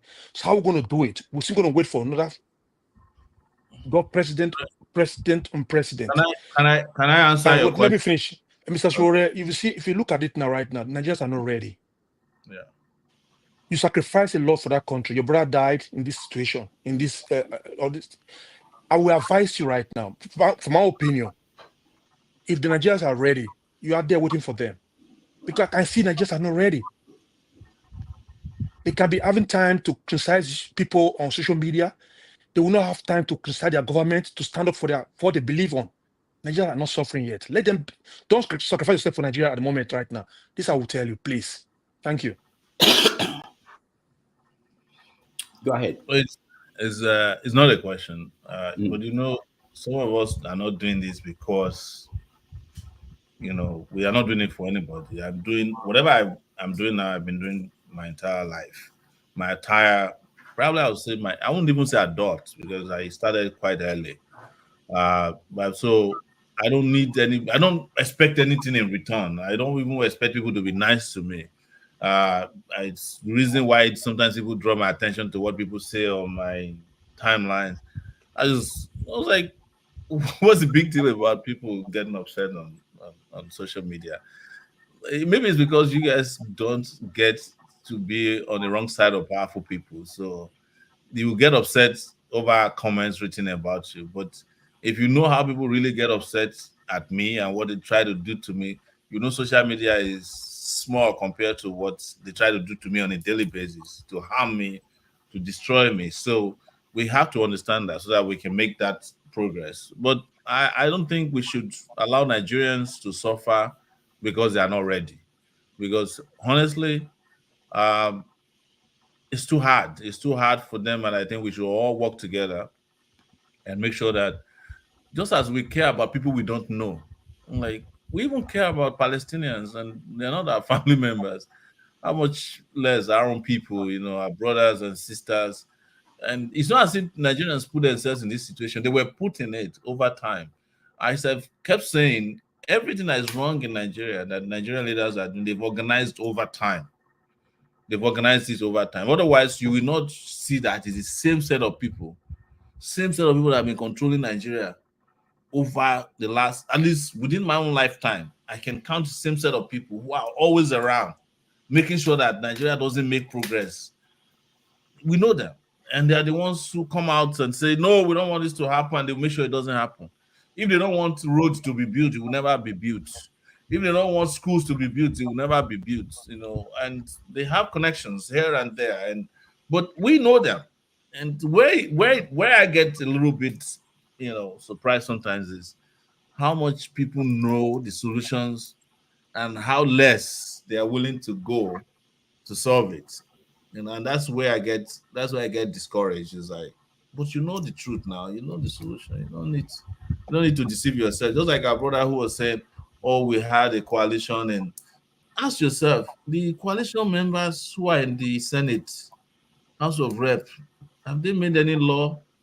Were they not the same set of people that first collected 150 million naira car when they were distributing car? Are they not still there? They're there now. All right. But what are they doing? Just same old stand. Let's go to Chim. Chim, you're next. Okay, so thank you, Rudolph. Can you hear me? Yes. All right, so Sowore, it's a pleasure to meet you. I've met you once here in Calgary just before the 2019 election. I still have that photograph with me. Keep it, man. You might need it. Your commitment to the development of Nigeria, especially in the political realm, is not in doubt. I absolutely do not have a doubt about that. Starting from your student union days to when you formed Sahara Reporters and used it as an agent to unveil some of the secret things that sometimes, there are things that used to be hidden from Nigerians and the public wouldn't know, but Sahara Reporters became one of those platforms that informed Nigerians. Now, it became also a platform that became controversial as a result of somebody has actually preempted my this thing, and I was like, does this person know where my question is going? Rudolph just showed it earlier on. I've had people who I've tried to invite to this program, and they will tell me, oh, that Rudolph and Sowore, I can't, that Rudolph that worked with Sowore. And I'll say, what do you mean? They'll say, oh, These are the people who wrote everything that threw out Jonathan and brought the terrible Buhari that we have. That they are molds. These are the people who APC was using and all that. And I'll try to argue against it. So I've been keeping it. In fact, there's somebody who works for Rudolph. I'm sure she's listening, who says she's bearing a grudge. She will never forgive anybody who voted APC. And one day I wanted to ask her, I hope you know that Rudolph was one of those writing things that helped push PDP off. But you work for him. But here's my question. What do you say to people who say you're part and parcel? Because we're Nigerians, and it's not our fault if we stand up against a government we perceive not to be doing well, and then the other party that benefits from that particular process turns out to be worse than the one that was there before. That has always been my argument. But I want to hear from you. What do you say to people who say you are an element who was used to push out supposedly what they termed was a better government and enthrone this APC now that has become a monster? Well, there are lies that have been told about me in this life that sometimes I wonder how powerful people think I am. And one of the biggest lies ever told about me or about us is that somehow we sat in New York and installed the president for Nigeria. And then, having figured out this magic way of installing presidents, I then went to run for president in Nigeria in 2019, and I couldn't make myself president. I went and ran in 2023, couldn't use the same magic wand to help myself. That's what is so funny about the lies.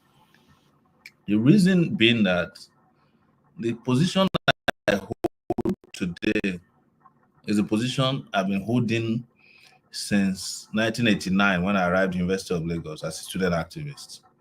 Is to fight against corruption, incompetence, bad governance, everything that goes bad. Never changed. To the point that the Buhari, they claimed that I worked with. That's to the point. Had to put me in jail, kill my brother. And he couldn't reveal what pact I had with him. That, this Sowore that is now against me used to work for me, which is the position of some of the people you are now relating to us. The new reason is that it was never true. I was doing what my conscience tells me is right and is what I do till today. Do you know that there are people who still believe in the lie that they concocted, that me and Tinubu were like this? They've concocted this lie. The lie is, I don't know how many years old it is. They still ask me. In fact, when Tinubu won elections, some of them who told this lie were asking me if I can find them access to Tinubu. They have now forgiven him. They want a job with the government. When I tell them that I've only met Tinubu twice in my life, they said, no. You and Tinubu, you are close. You and Buhari, you are close. Do you know why people think that way? I've finally come to the conclusion. They could not believe that what we were doing on Sahara was our own making, or that the power we had at that time, we did not monetize it the way other journalists monetize power, especially media power. A lot of people have said to me privately after they told the lie and discovered it's a lie that, oh boy, if not me be you that time, shall I for don't retire, because that was the time there was money. What did I mean money? There was money on Jonathan's side that he was willing to buy us collectively as Sahara so that we could be working for him. And that would have worth more than what Buhari would have been willing to pay. So it didn't make economic sense that we went with the guy who had less money than the guy who was controlling the Nigerian treasury at that time. Do you remember that was the period of Beziani? So if we wanted money, they could have flown a jet load of money to us, the same way they use Orisha Jaffo's jet to take 10 million to South Africa in the trunk of a plane. So But it is a convenient lie because anytime it is told, it's magnetic. It will get even the most honest person. And I should read them bring APC now. How? They were writing something against Jonathan. And I will say again, conclusively here, maybe not conclusively, we'll keep discussing it, that the person that brought Buhari to power, number one, is Jonathan. I'm telling you. And until he apologizes to Nigeria for the wasted years that the opportunity, Jonathan was selling barrel of crude at $140 per barrel, almost throughout his tenure. If Jonathan wanted to change Nigeria in the 5 years he was in power, it was right there on his palm. And if I was close to anybody in Nigeria's corridors of power my entire life, it was Jonathan. So, to the point that when Jonathan won election, he sent for me to come and work with him through Oronto. I've said this several times. He sent money. We rejected it. Asked him to go and work. I've said it. Nobody has disputed it. That Jonathan sent messages to me, sent money to me in this America for people to give me money. I mentioned the guy who brought the money, Imani Boro. And that I said to him, go and work. If you work, we'll be proud of you. Reason being that the same way people are accusing me of working for Buhari, Northerners at that time also accused us of working for Jonathan. In fact, some Northern guys had set up a Facebook page asking to take down Sahara Reporters page. And the Facebook page had reached 70,000 people the day this guy died. Yaradua. Because they said we were anti-Islam. That's the reason we are opposing Yaradua. And that we were Southerners who didn't want Northerners to have power. So I have been accused also before of bringing Jonathan to power. Reason? Because we were reporting on what was happening with Yaradua's health. So how long will these lies last? Is the question you should ask yourself. But do I worry about them? No, because it's some of the things you have to live with. If you do what we do, it has its own consequences. People are going to lie to you against you. They are going to make up all kinds of stories on your.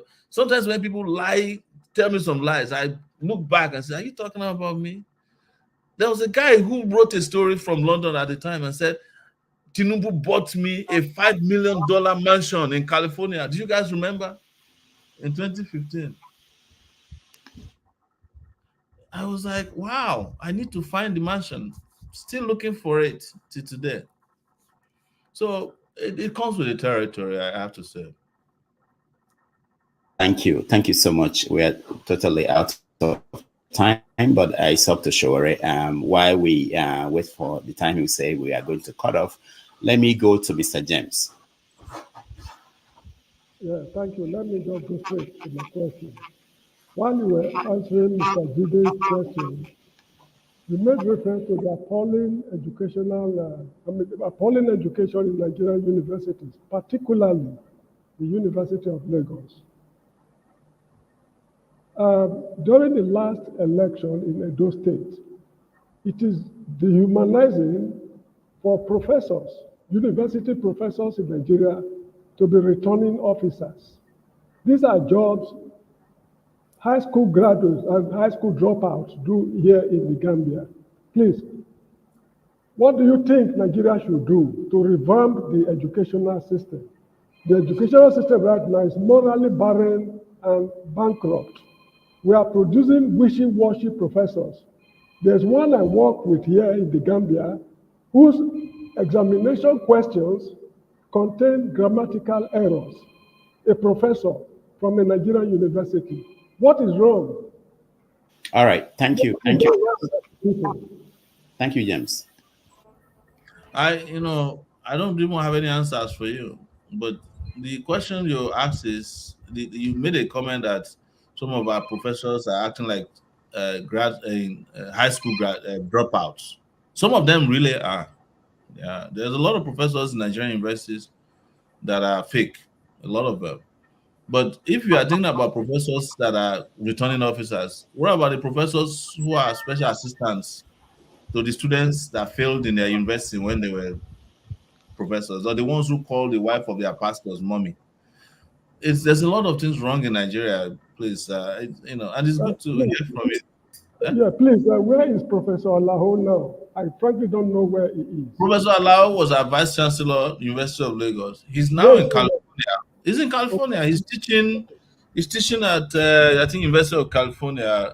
I think he's an adjunct professor. If you want to check on him, go to ratemyprofessor.com. Okay. He taught me analytic geography. He used to be a sound guy, but there's no how brilliant you are in Nigeria. The moment you start working for the bad guys, they will kill your brain cells. All right, thank you, James. Let's go quickly to a flagship, then forefathers, and then we go. Oh, well, thank you. Good afternoon, Rudolph, and good afternoon, Sowore. It's good to see you. I don't have a long question. My question is different from what everybody else has been asking. There's a common adage that says, uneasy is the head that wears the crown. And I think in your case, it's not a crown. My question to you is this. By the way, I've heard about you way back in my university days at the University of Benin in the 90s. And to see that you're still pushing with the same energy as you're doing at 54 is quite impressive. So here's my question. How are you doing mentally? How is your well-being? All right, thank you. Sure. Yeah, do you want me to disclose my mental health online to you? No. I used to get shrink. I want to know your shrink. Well, are you okay? That's what I mean. I understand completely what you're asking for, here we have to be humble. It's tough to be doing well mentally when your passion and vision is in direction of mental wellness of others and their physical wellness too. So sometimes it goes up. Sometimes it's not good because you have to deal with having a country that should be working, and you're working to make it work, and it's not working, and the people who don't make it work are the one it works for. I don't know if that mental calculation makes sense to you. So sometimes I have to admit that it's depressing. Yeah. And right. I think that's a mental state of mind, right? Thank you. All right, thank you. Forefathers. Greetings, Dr. Rudolph. Thank you for having me, and greetings to all the people on the panel, and special greetings to Sowore for coming on here. I appreciate all the sacrifices you have made for the country, and I'm sure a lot of people appreciate that too. I just have one question. We know we don't have a lot of time. I believe that Nigeria faces an existential threat, just like most of the Black people around the world. And because of our underdevelopment and our security posture, we stand no chance based on the configuration of the world right now. So do you have any vision that you can share of how you want to deal with these challenges? Say peradventure, you make it into office.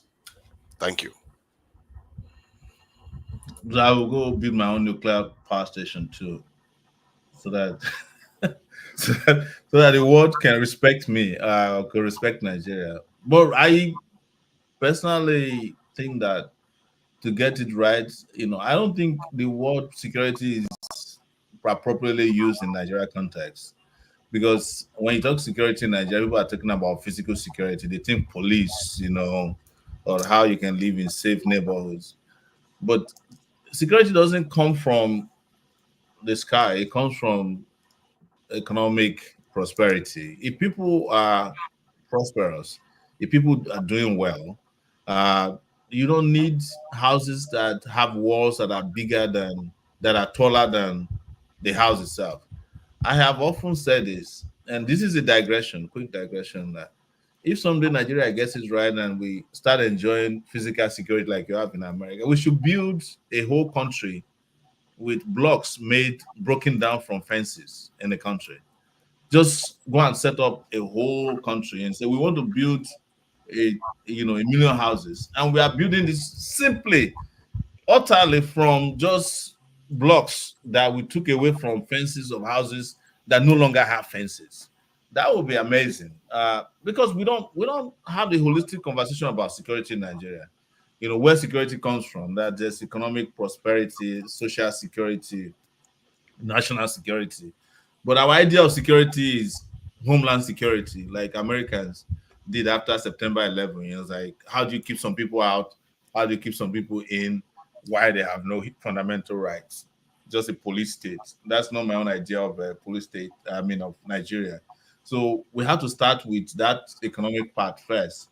And then once we get it right in that, and this might sound a little superficial to some of you who have like big security questions, but when we get it right at that local level, I think we can become that, security power that can have a voice in the sub-region and ultimately globally. But right now, we're not even there yet. You can't be talking about architecture or infrastructure of security when people cannot even afford to feed. What we have in Nigeria now is completely ragtag. All right. The last question is what if I show you that the evidence suggests that the opposite is more important? Oh, that you should have an army that is more powerful than the people, and that you get prosperity for that, even when you can't afford to put bullets in their guns. I don't agree with you, but we can have that conversation at another time. All right, forefathers, we'll have another time. Let's go to Vier for the final. Vier, quickly. Thank you. Joe, I want to appreciate you for shining spotlight on our entertainer. Yeah, we can't hear you. We can't hear you. You can't hear me. You can't hear me. I didn't hear me. That's why. I can't hear him. So windy. So windy.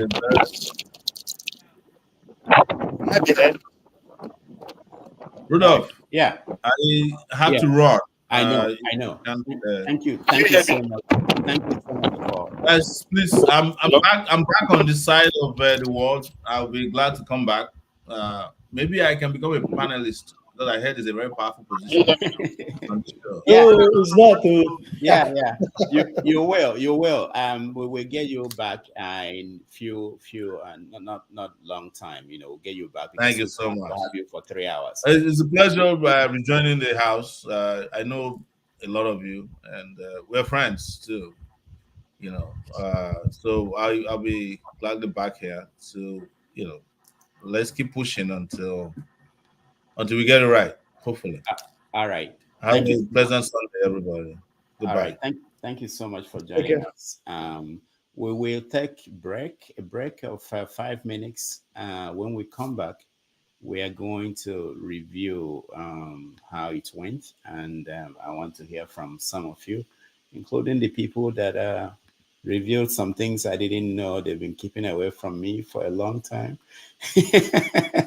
So let's take a break. If I can get break music, and then we will be right. Don't play that magic fashek. Do you have another one?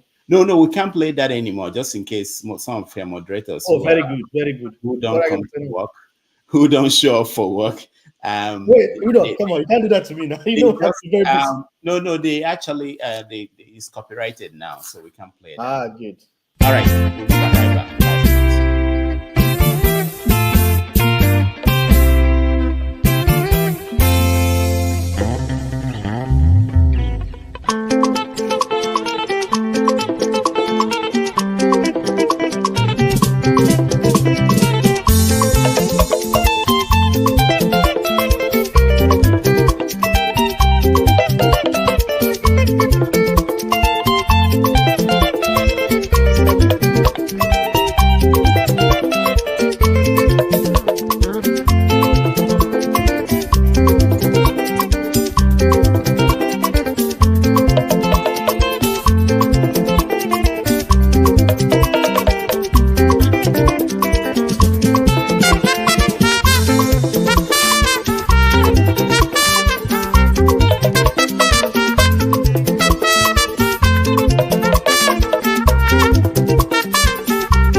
Welcome, everybody. Thank you so much for staying in and for being part of our conversation with Sowore.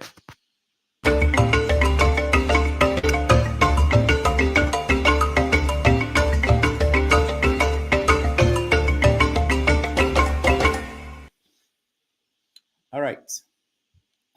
I understand that everybody's question is the most important question. That's how people feel. I understand that. And I understand that we never had enough time for anybody. Yes, so I have to express my unhappiness for the fact that I couldn't even get into the studio. I think a lot of people were hanging around in the background. You didn't kick them out so people can come in. Oh, it was quite unfortunate. Oh, I'm sorry. I didn't think it was actually necessary, especially while he was there, because there was no room. I didn't know he would stay up to more than 90 minutes. That was our agreement. He had to go to the airport and pick up somebody, and just I think there was a delay. That was why he stayed an additional 20 minutes. So I didn't think about bringing more people in. It makes no sense. You bring people in and they won't get a chance to ask a question, and they'll feel angrier than before. So I'm sorry about that, but it was Rudolph. Hold on, next hold time on, you have hold to. on, Henry. Hold on. You almost tricked me out from this program. That was not fair. Henry, hold on. Let me finish. So it helps also, and I know it's difficult. I've been in your position, being just a panelist, to think about others when you get a chance to ask a question. When I look at 10 people here and we have 20 minutes, and I say we have 20 minutes, if you come out and take 3 minutes, 4 minutes to ask a question, you make it impossible for the guest to answer the question, and we get to other people. It makes me angry that you don't think about other people. I want Nigeria now. They're all Nigerians. That's how they behave. It makes me angry. I know you feel that your own is the most important question. There's nobody here, even if it's Tinubu, there's no question you will ask Tinubu that will fix Nigeria. So you don't need to ask him 10 questions because he's here and make it serve the country.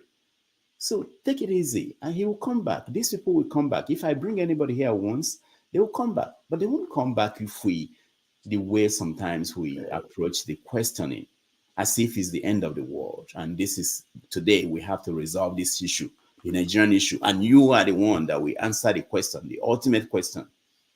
So these people, we don't have anybody here I've not had a guest here who has the power, political power, to even do anything. We're exchanging ideas, and that's how I approach some of these people. If can I see you? Hold on, Kenny, I see you. If we get someone like, let's say, the governor of Anambra State, which I'm working on, if we get someone like that here, and you are saying, okay, this is Odapo, this is what is going on there, you have to give us answer today. I understand that. But when you have people who are just going to suggest things, we're sharing ideas, we're having conversations. We don't have opinion. These are not policy makers. I don't think we've had any policy maker here. We want to help mold them. Maybe one day they get to that position. They will remember what we said, the ideas we suggested. But the approach is as if that we are talking to somebody who is actually in their position, making that decision. It's not. These people are not. I've never said to anybody here, don't ask any question to any guest. If I have, anybody should tell me. But what I expect is that when they come, we understand that these are our guests. We are not interrogating them. And I've said it many times here. There is no reason why, there's a reason why RIs and channels that are not opening their channels and say, come and ask questions to our guests. They can do it. They know it's interactive, but they're not doing it. All right, let me hear your feedback. Rudolph, you have the right to. Hold on. No, you have the right to stop people. Something very important. Hold on, you have right. Why you don't do it? Yeah, I have something very important. I think so far. Can I hold on? Henry, I know you guys will speak. Everybody here will speak. So why don't we start the way we start? Let me hear from people who didn't get a chance to speak first. No, mine is in line with what you just said now. It's different from what I know. I'll get to you. Are you going somewhere? I'll get to you. Yes, actually. No, not true. Everybody will say they are going somewhere. Start from where you start from. We have two people. Righteous Man and John Abba, and then I'll get to people who had a chance to talk to our guests. Righteous man, go ahead. Yeah, good evening, Dr. Rudolph and the panelists. Yeah, I lost the opportunity to have asked Sowore some important and vital questions. I ran out of data before I could get data back. The first stanza had gone, so that's just it. I had wanted to ask some very, very vital questions.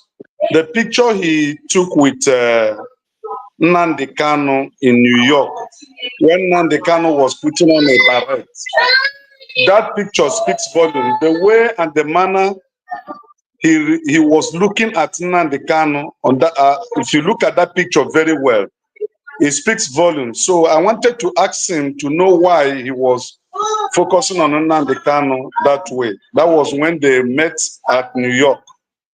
Nnamdi Kanu was putting on the orange beret. Yeah, that's number one. Number two, why did he fight against Jonathan? He fought against Jonathan tooth and nail, and during this period now, we are seeing or hearing less of his Sahara reporters. Sahara reporters was used to blackmail Jonathan's regime. At least I am in Nigeria when it was happening, and up to today, some of us are wondering, that Sahara reporters that were everywhere, what happened to that Sahara reporters today, that they are not speaking ill or revealing what is going on presently in Nigeria today? So that were two important questions I wanted to ask him. And finally, the diamond, is it, what do they call it? Brazier of Diziana that Sahara reporters showed to the world. Where is that diamond brazier? Because all these things are the things that makes people feel bad. And when you pick up some individuals and you try to rubbish their character and identity, at the end of the day, you present yourself as a saint. And thereabout, that's just the three questions. Thank you. All right, thank you, righteous man. I promise you, before he goes back to Nigeria, I will get him to come back here. On the issue of the first one you talked about, Sowore and Nnamdi Kanu, I was there when they met in New York. That was, I think it was the first time too I was meeting Nnamdi Kanu physically, I think. Oh, no, maybe not. But anyway, so I will look at the picture again and see what you mean by the way he was looking at him. But I think I felt myself looking at two of them. I felt that should I say this here? It will be in my memoir. All right, let's go to John Abba. John Abba, go ahead. Dr. Rudy and the fellow brothers, good afternoon. You succeeded in kicking him out of my room to the garage now, so I have to be here to join you. I wanted to ask, so of course I follow from the beginning to the end. I wanted to enter, but it's not so much of asking him of any political question. Rather, I wanted to ask him why the fake native doctor had to wear a Doma tie. I wanted to ask him that one. So if that one have more power than the pastors and all of that, so I can be wearing it every day. All right, thank you, John Abba. Okay, let's get to everybody else. I can see someone. I speak the truth. I will bring you up. But let's go to Henry first, and then I'll come to you, Kene. Henry, go ahead. Unmute yourself, Henry. What should I talk about? About the Sowore? No, Bros, you're supposed to come to the people that didn't speak. Oh, sorry, Jagun. This is what you said before. Oh, yeah. Oh, sorry. I didn't know. Jagun, I forgot that you didn't. So I step back. So why not go this way then? No, go this way then. Okay, let me hear Jagan first, and then I will then decide where to go. Go ahead, Jagan. Thank you, Rudolph. It was a bit of a shame that I didn't get to come on. I wanted to embarrass Tim, who called Sowore with a Yoruba name and Ijo somebody, when I know he's an Ilaje man from Yoruba land, Omo. So I wanted to put that in just to jab Tim in the chin, make him know where I go on. Secondly, I actually wanted to have him paint a picture of his vision for what Nigeria would look like under him. I really wanted him to paint that picture for me. No matter the struggle that he has to go through to become the president of Nigeria, if he reaches that point, what does Nigeria look like with an 8-year presidency that he would have? Because I'm not clear on any Nigerian leader. They do not give me any picture of the future. And so I don't say he doesn't have it. I believe he does. I actually liked his personality and his persona on today's program. And he said he will come on as a panelist. And really and truly, I would like to have him as a panelist amongst us. He seemed very affable, very communal, and able to handle, us. Because we're ruffians here, as you know. And I believe he can be part of the ruffle that we produce here. So I would have liked to have entertained him that way. But I felt, good on you. Again, obviously, you know him very well. But I can tell, obviously, it's not easy to bring somebody like him on. So, again, kudos to you. I'm not sure if you are watching regularly the programs. I know they can be quite exhaustive and very long. But I must say, the program has continued to become better and better since you've been back. We've been having quite good. I think yesterday's program with 4 parts, he broke it down into about 3 or 4 different programs, and I viewed a 3-hour one today, which I don't normally do, view the programs again and again, but I viewed yesterday's, and I saw the editing and how you're trying to make sure you can get a 3-hour slot, 2-hour slot, and push it out there. And I think that's very good for us being able to grow our numbers. So I again congratulate the organizers and the platform in itself. That's what I wanted to say. All right, thank you. I just have to also say, Diego, I do watch you some evenings when I'm free to look at what's going on, and I think I noticed that everybody is doing a lot. We're all doing a lot better to have a very healthy and conversation that people can go back and watch. That's really our goal, and I believe that in all of you and everybody that we can do it, despite what people think at the beginning. I thought that what was going on was there was time that we need to understand each other and everything. And I think we're getting there. Thank you, Jag. Let's go to Kenneth. Kenneth, go ahead. Thank you, Dr. Damages. I think so far, from the time I joined this platform, we've had good and respectful guests. And also, I believe strongly that our panelists here have been behaving respectful to our guests here. But last time we had one guest from Nigeria, one Edo State AAC candidate. I noticed that if you are not speaking for AAC, he was being very condescending and very disrespectful. I, for one, I was a victim. Just that I decided to let it slide because I don't want to challenge him. I decided to let it slide. And today again, we have a candidate that maybe, this is my own opinion, you are trying to protect him. And I think sometimes we should give the panelists time to question some lies. Because if you don't do that, we let it slide and it becomes true. When lies get repeated, it becomes a true, and people begin to accept that. And this brings me to our guest today. When he was asking me to move to Anambra State, I wanted to let him know that I was in Anambra State when P2B was the governor of Anambra State, and Anambra State was very safe. Matter of fact, Anambra was one of the safest states in Anambra State then. But I had wanted to let him know that the security architecture in Anambra, in Nigeria, is being controlled by the federal government, both the police and the army.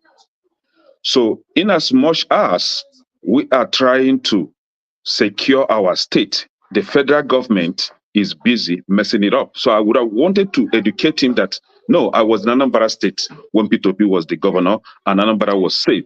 And I wanted to ask him a question. He kept denying the fact that he did not claim that he was a backbone upon which Buhari emerged into office. That was a lie. The video was everywhere. Even if he did not campaign for Buhari, because I've not seen where he was campaigning for Buhari, but I've seen where he was going against Goodluck Jonathan's regime then. And I've also saw where he was interviewed. And in that interview, he claimed that he and his boys, or the youth of Nigeria, or Nigerian youth, brought Buhari into power. The video is everywhere, so he should keep denying that fact. What I expected Sowore to do is stop listening to all these praise singers, people like Dr. Shidi and Omori. They're just not telling this guy the truth. He should apologize for claiming that he brought Buhari into office. The video is everywhere for everyone to see. He should either apologize for making such claim on a TV interview or radio interview, or just forget about it. So like people like me, I would take him to be a liar, and I will never support him because of that. The day he denied that fact was the day I started looking into his, campaign strategies. And I also bumped into where this guy called P2B a criminal. I was like, hold on, criminal, what has he stole? Has he ever been found wanting of any criminal charges? So why would you call him a criminal? That was the day my respect for him went down. So sometimes we should be allowed to question these people when they are spewing something that are not making sense. It makes us look as if we, the panelists, asking them questions, we're just making things up or being stupid. All right. Thank you, Kenneth. Like I said before, you are allowed to ask the guests any question you want to. But what I'm not encouraging is for one person to go back and forth with the guests. That's not the purpose of this. Everybody here can come up with 10 questions. And when we do that, then it's of no use what we are trying to achieve. So that's the point. Find your best question. You don't have to, I don't ask anybody, what do you want to ask? And on radio, they ask you, what do you want to say before they let you in? I don't. Say whatever you want to say. Ask any question you want to ask, but find one. Find the best. It cannot be that you go and be exchanging words with the guests as if that's the purpose of what we're doing. All right. Rudy, please. I know I don't want to. It's for the sake of all of us listening, and just like one of the panelists just said, when people watch from home, I don't think it's right that Sowore is not here, and then you at last all those kind of talk, whether the video is there. Next time, I think it's to make your case the same way. I was not given the chance to ask those questions. Please stop playing that card, please. Next time, I was not given the chance to ask those questions. Stop playing that card. After all, we are making a review. We are making a recap. After all, we are making a recap here. Stop doing that. Don't play that card on me. Listen, can I hold on? Respect yourself. Don't play that card on me, please. All right, please, guys. I beg you. Guys, hold on. Can I hold on? One other thing I need to say is that when I bring anybody here, these are people in my world, the way I think about it. These are people who can take questions. There are other people I could bring here who can deal with anything that can be thrown at them. So that's why I don't worry about what question anybody is asking. And I tell them to. People will come and ask you questions. Anything they ask you is up to you, the way you want to answer. So there's no restriction. There won't ever be any restriction on what you ask anybody. Also, the after what we do now, let me just reveal this to you guys. What we do now, they also come back and watch some of the guests we've had. They tell me about what they watched after the show when we are reviewing this part. It's good for them to hear, and it's also good for the production. So, for instance, let's say Kene has an important, and let me maybe use the opportunity to mention this here. Maybe Kene has an important question that he felt that because he will have only one chance to ask a question. When we announce that this is the guest coming, you can send us videos and say this, like what Pansat was trying to do. It's not when we are live on air, Pansat will send a video and say, play this video before my question. We can't do that. We've announced this for more than a week. If you have important question, you feel that maybe you won't have time to ask that question, you can send it to us. We'll review it and decide, whether we can ask that question and why we should ask that question. And you can, but you can't just come on air and want us to play videos because you want to ask a question. It's not how it's done. We take a lot of privileges here. Just think about it. If they open up CNN or whatever channel and say, come and ask a question, you try to say, do all these things we do here. It's not possible. Did Pansat ask you to play a video? Say it again.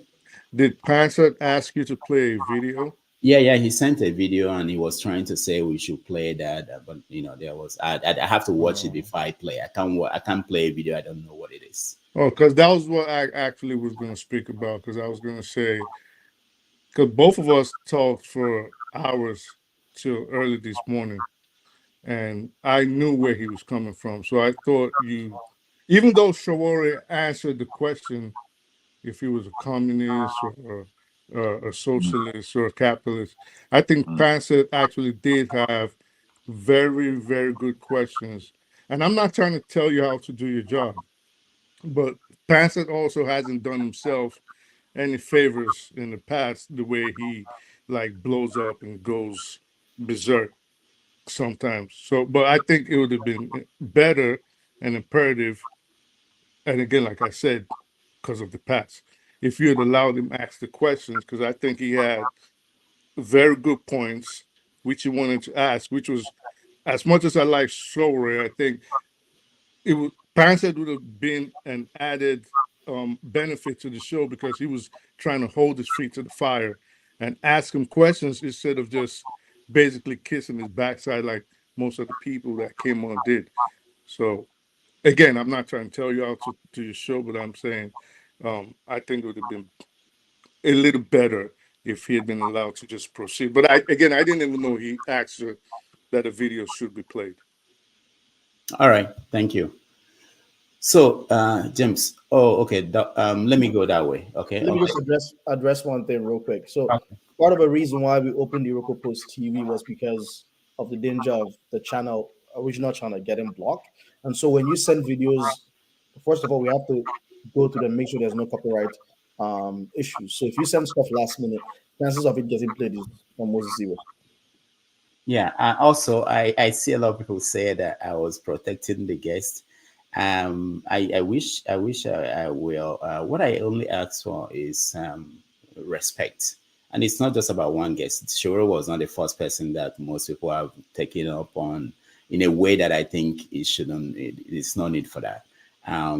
But everybody who comes here is our guest. It's a guest, and I expect that we should treat that person as a guest. I'm not saying don't ask any difficult question. Sowore, I didn't talk to him before he came on air. We didn't talk. I was thinking that I told him 12:30, and 12:30 I didn't see him. I started the show. Then he sent me a message. But typical guests, I talked to them ahead of time, and we talked about. There's no discussion of topics or nothing. He didn't care. And there are people like that. So, all right, James, go ahead. Thank you very much. I would just want to say. I asked him a question. Sorry, Mr. James, don't be offended. Exactly what order are we going? I'm just asking for clarification because we've been all over the place. I'm trying to be an orderly person, but now you're confused here. You don't know where to start from. Okay. Sometimes. Just like Tinubu don't know to. Just like Tinubu now. Stop that, man. Please. Sometimes give whoever is moderator benefit of the doubt. They are not totally crazy. I wanted to touch on people who have not asked questions. And when I saw I speak the truth, I remember that he was in when the guest was here. I had to bring him up. There are some things we do. It makes this. Yeah, but Mr. James asked question now. I thought that after that, I'm coming this way. I'm coming. The fact that I'm just asking. I'm not here to You should just go. Anyway, James, go ahead. Go ahead, James. I asked him a question pertaining to the dwindling educational standards in Nigeria. Because from the look of things, whenever we meet here, we seem not to be too interested in about the appalling conditions of what we call Nigerian universities. If our problems in Nigeria will ever be solved, the universities are the factories where we produce the brains to tackle the problems. But from the look of things, the situation is getting more deplorable every day. This is why I asked him the question about professors becoming, returning officers during general elections. It is dehumanizing. I mean, Nigerian professors should think above that level. In this country where I live here, to be called a professor, in fact, once you are called a professor, there are certain things you don't do. I've seen professors here attending workshops and seminars. They give them money for transportation to take them back home. They turn it down. Instead, they donate it to charity, send it to a secondary school or a primary school to help a needy student. These are things they do here in Little Gambia. But I don't know what is becoming of Nigeria. This is why I've lost confidence in the country altogether, because I don't see the solutions to our problems coming out of the present Nigerian universities. If we Nigerians are to solve this problem, it is those who have already passed out many years ago that will come up with solutions, not modern university graduates. So we should be, I think we should be interested in what is going on with our educational system, particularly history as a subject. It's not properly handled both at university and secondary school levels.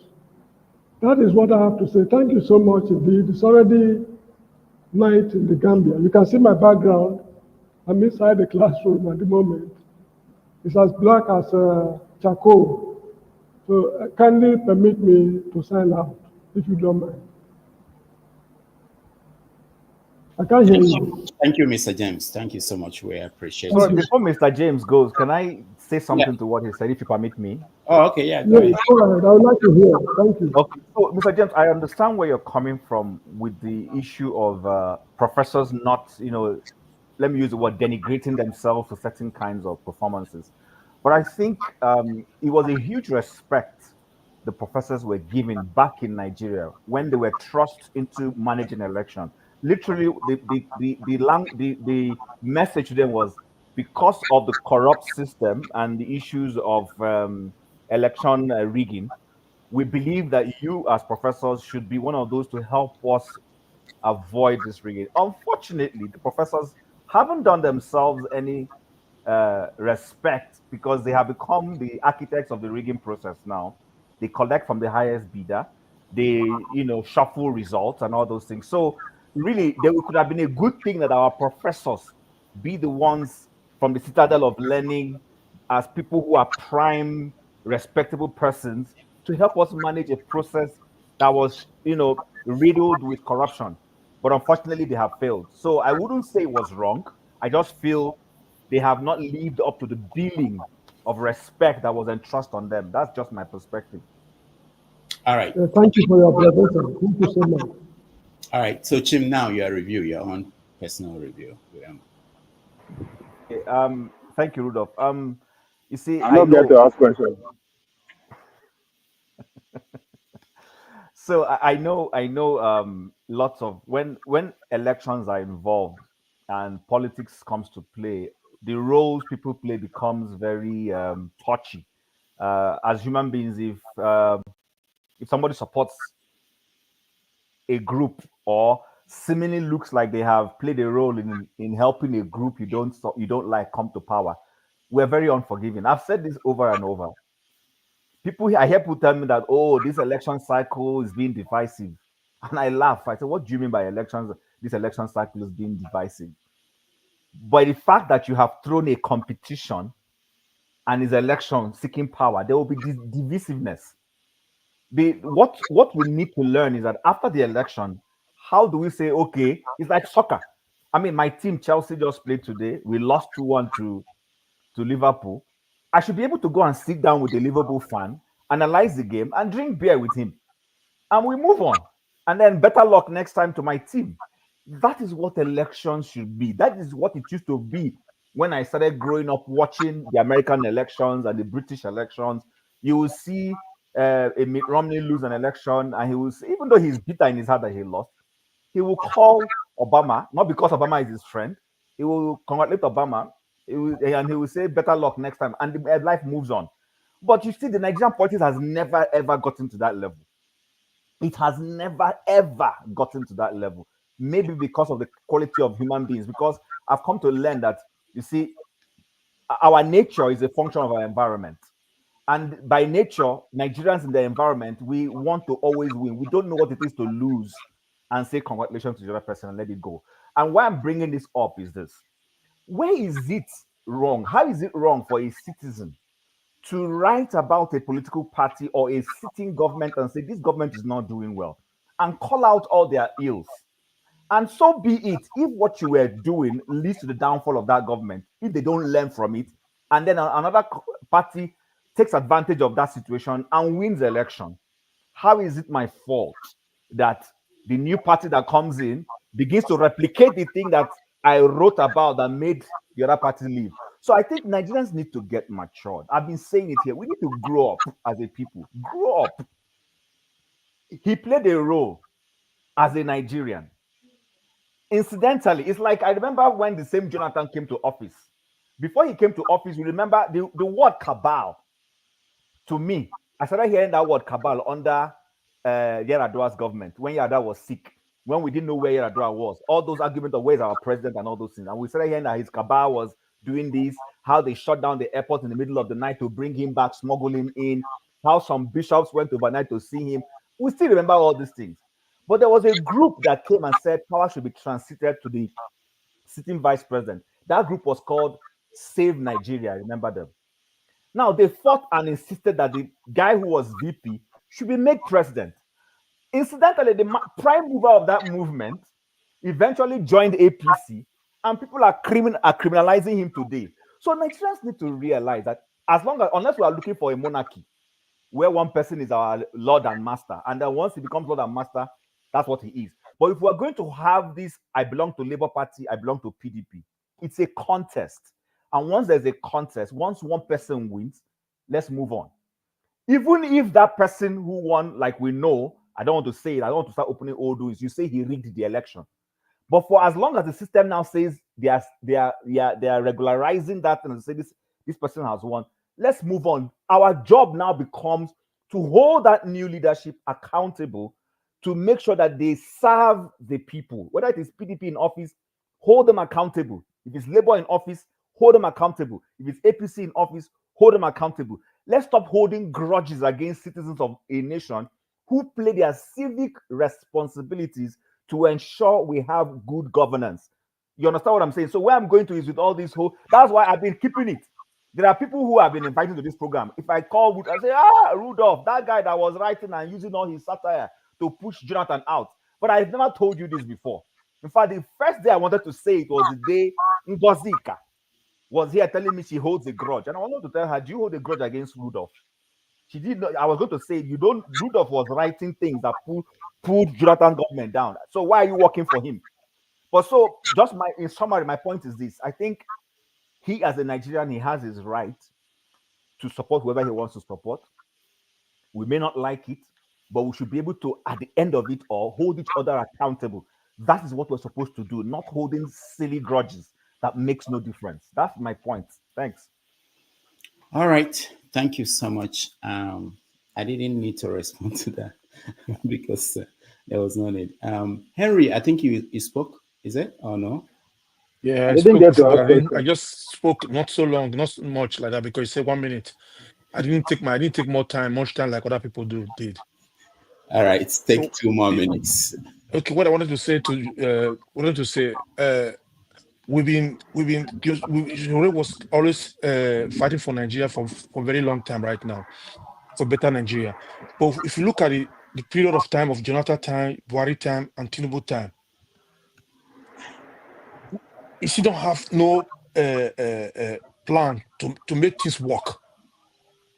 Every time, I don't want to support this thing because they are criminals, because this one is among the elites or whatever. Okay, how long going to be waiting for the right time to come?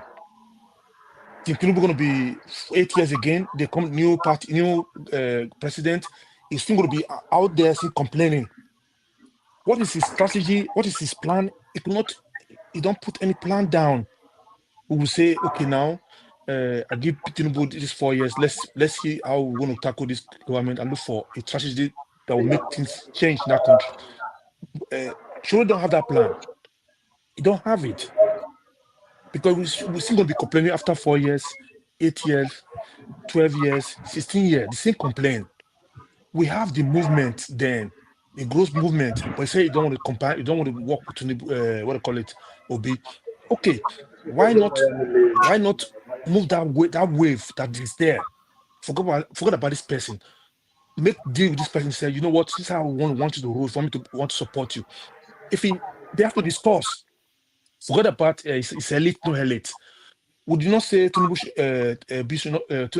nobody said Oshoro should be billionaire like Obi. It's a billionaire already. It's among the elites, fine. But among the elites, there's someone who also have the conscience about the better Nigeria. I know Oshoro have good conscience about Nigeria, but how are you going to change these things? That is the question. Because he'll be complaining, ruling for fighting for this country for many years. Buhari came, Jonathan came, Tinubu is still there. How are we going to change it? That is the question. But you don't have no plan for that. All right. Thank you. You don't have no plan. Henry, thank you. I have like 4 minutes left before I leave and before we end the stream. You guys know that now the format we have is 3 hours for every stream. Then we open another one. 4 fathers, we start another one after this.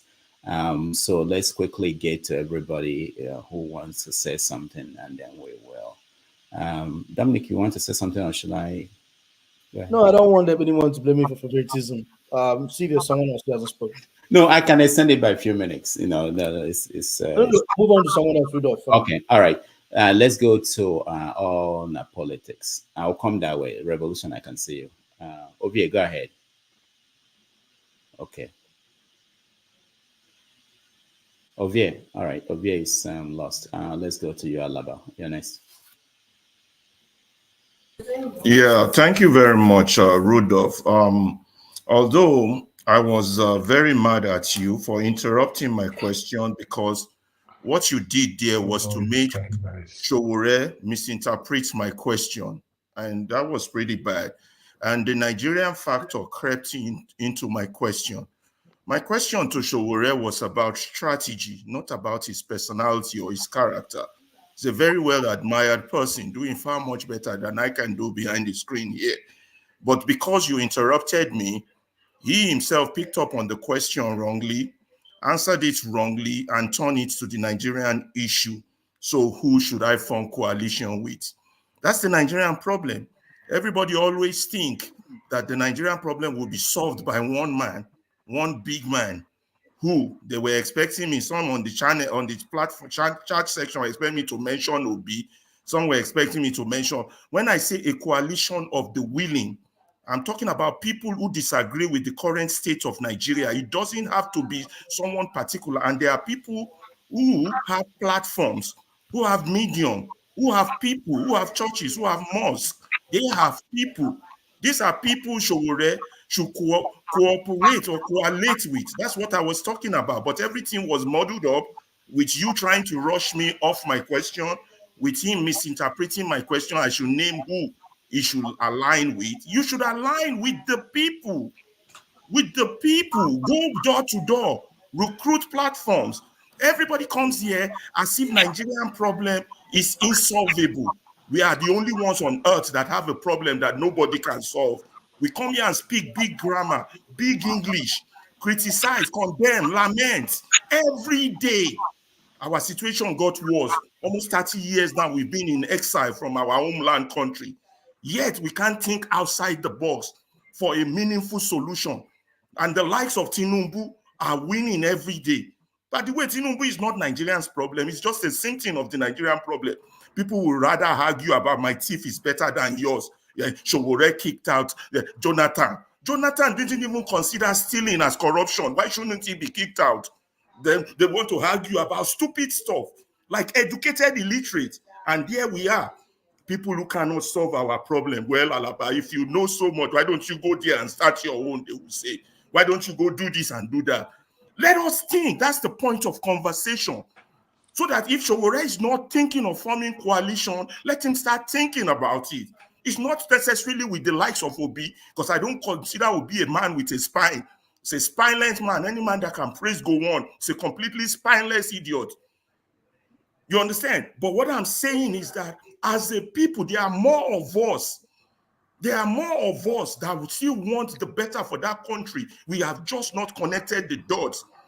And if you're partaking in their game, with their rules of engagement, you are endorsing them. So if this is what Sowore is doing, that was what my question was targeted to. I was interrupted. He didn't get the question. The question was misconstrued. The whole thing became the Nigerian thing. A total disaster.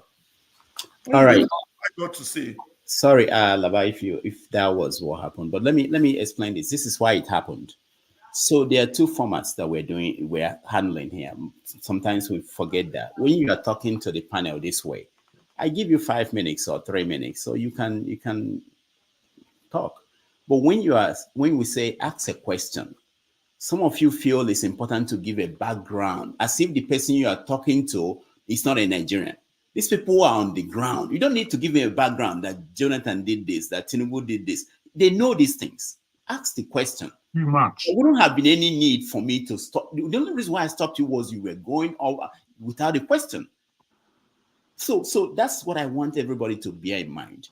Think about your best question. You cannot ask all the questions. I have papers here.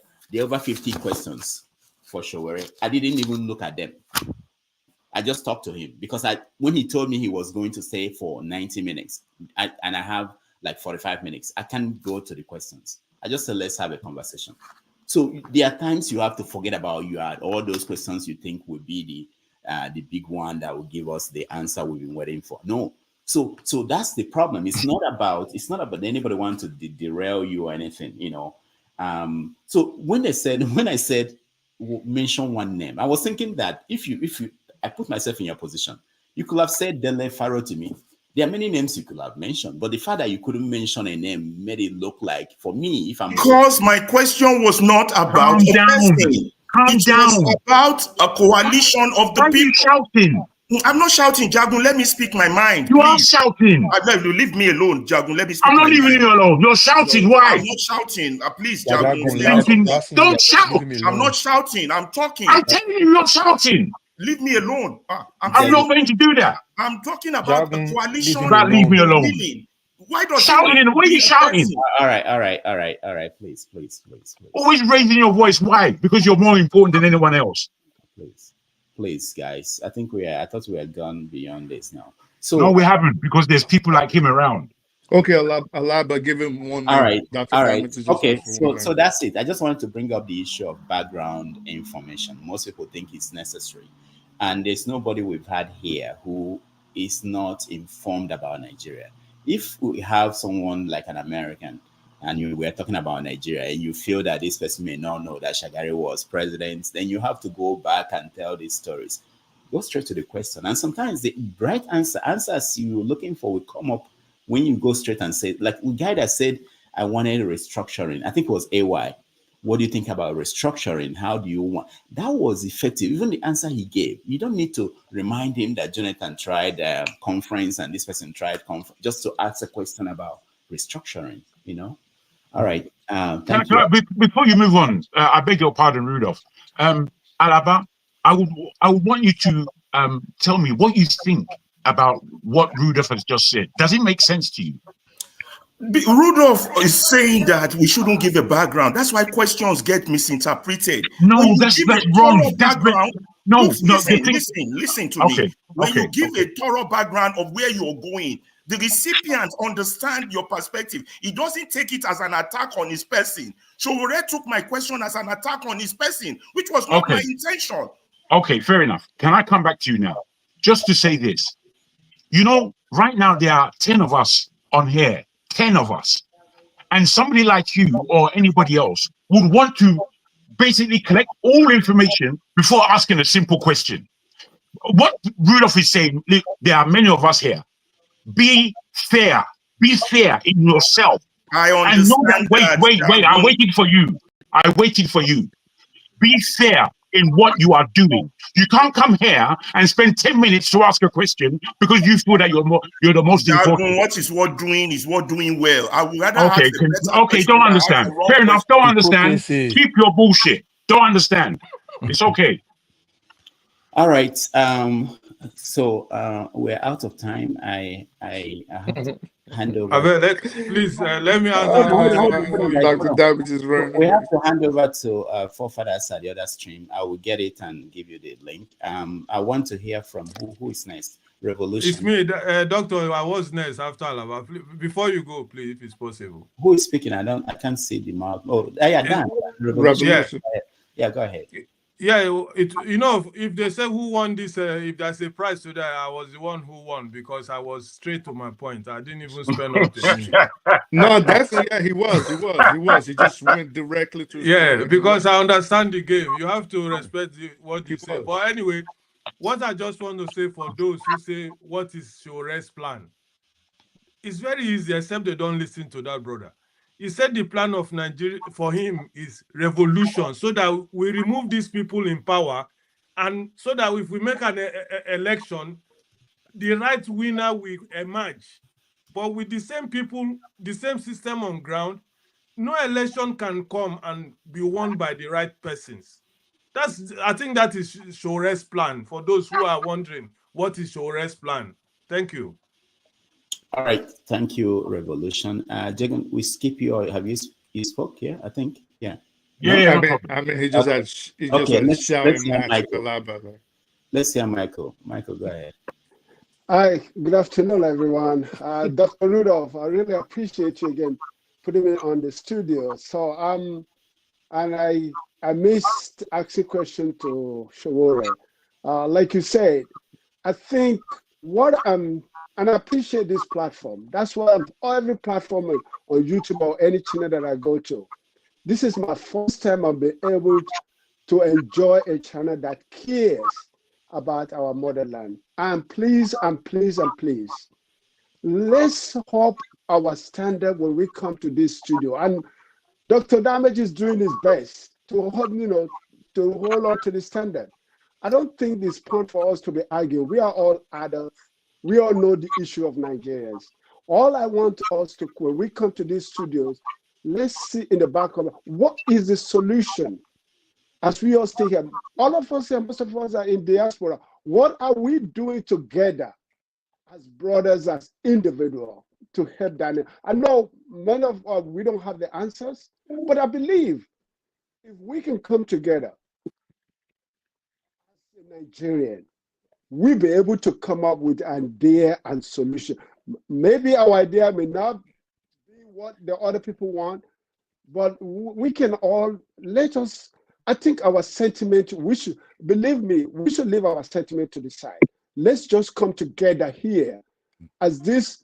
We appreciate Rudolph creating this channel for us in order to express ourselves, opinion, idea, and suggestion. And at the ending of the day, we create a solution, because it's just a waste of time for us coming every day here, we're talking without a solution. So that's what I want to say.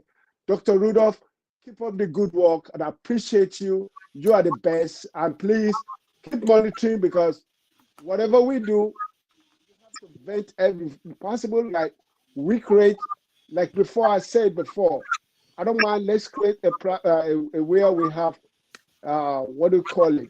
A round table that we can have. We can have the sense of solution to everything that we know we can come. And then when we have a guest coming in, through our discussion, we have a table of questions. Without us answering all the questions at one time. Probably we already have the list with Rudolph and say, oh, these are what the panelists suggested, and then we'll all be happy and go home. So please, my brothers, I appreciate you all. Let's put our sentiment to the side. Let's all work together. Wherever we are all diaspora. That country needs us, either we like it or not. No matter how small we can contribute, that country needs us, and Nigeria needs to go. And that's why I always say, God bless Nigeria, God bless America that I live. Thank you, guys. All right. Thank you, Michael. I appreciate you. I know I'll come to you, number 6, and Jefferson Fox. But before then, let me just say, please, if you can, if you haven't subscribed, please do that. That will help us subscribe to the channel and to Iroko Post TV, because we're moving to that channel from January.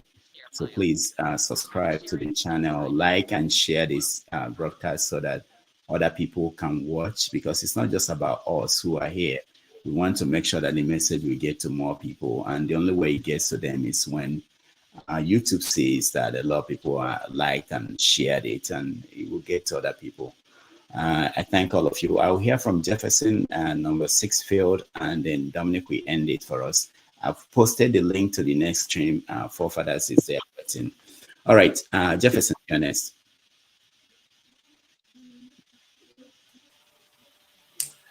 Well, good afternoon, good morning, and good evening to everyone. Yeah, I really appreciate the show with Sowore.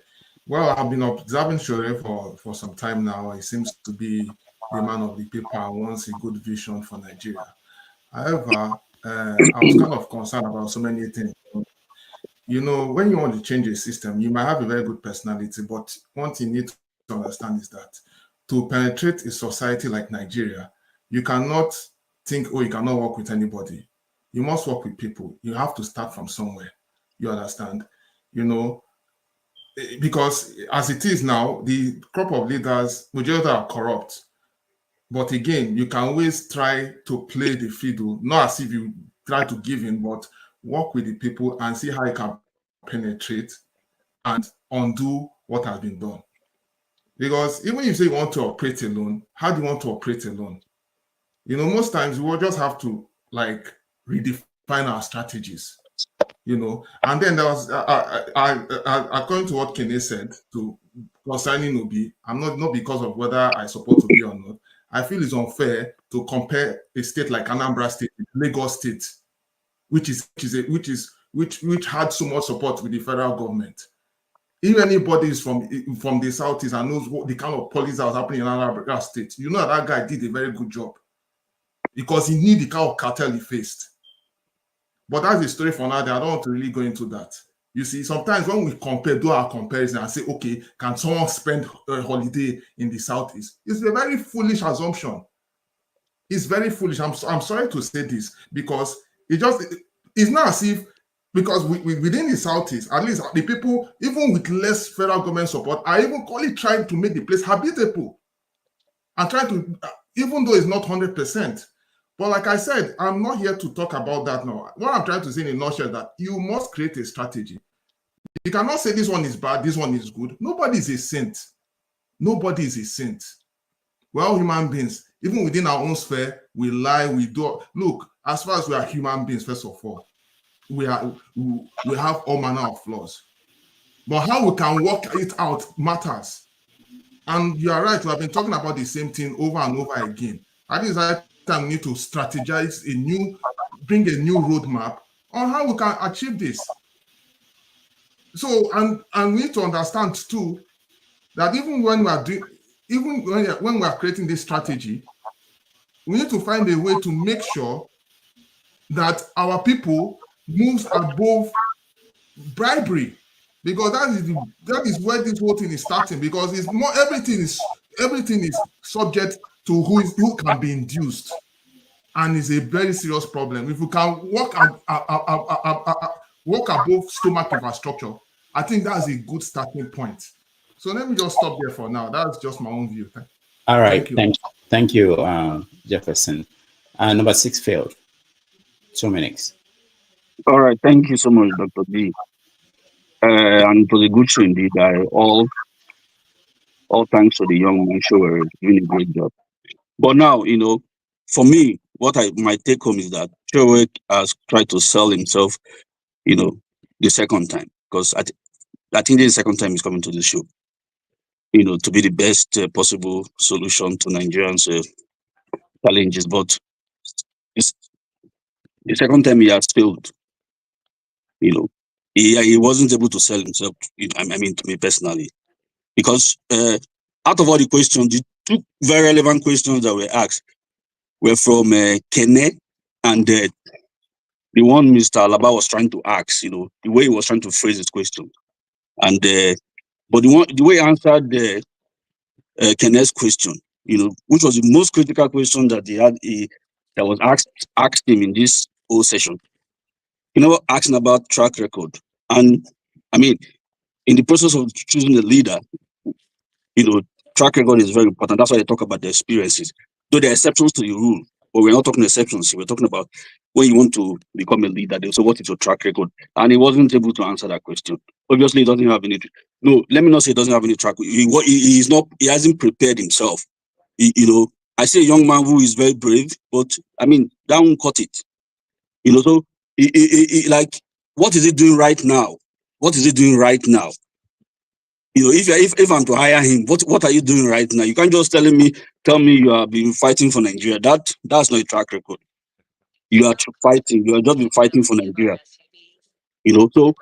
So I don't know if you have a team. He needs to put a team together. If he takes himself serious, if he needs to put a team together, and you have to answer questions, just like in an interview. If you don't answer questions, you don't get the job. You might be the best candidate, but if you don't answer the questions, you're not going to get the job.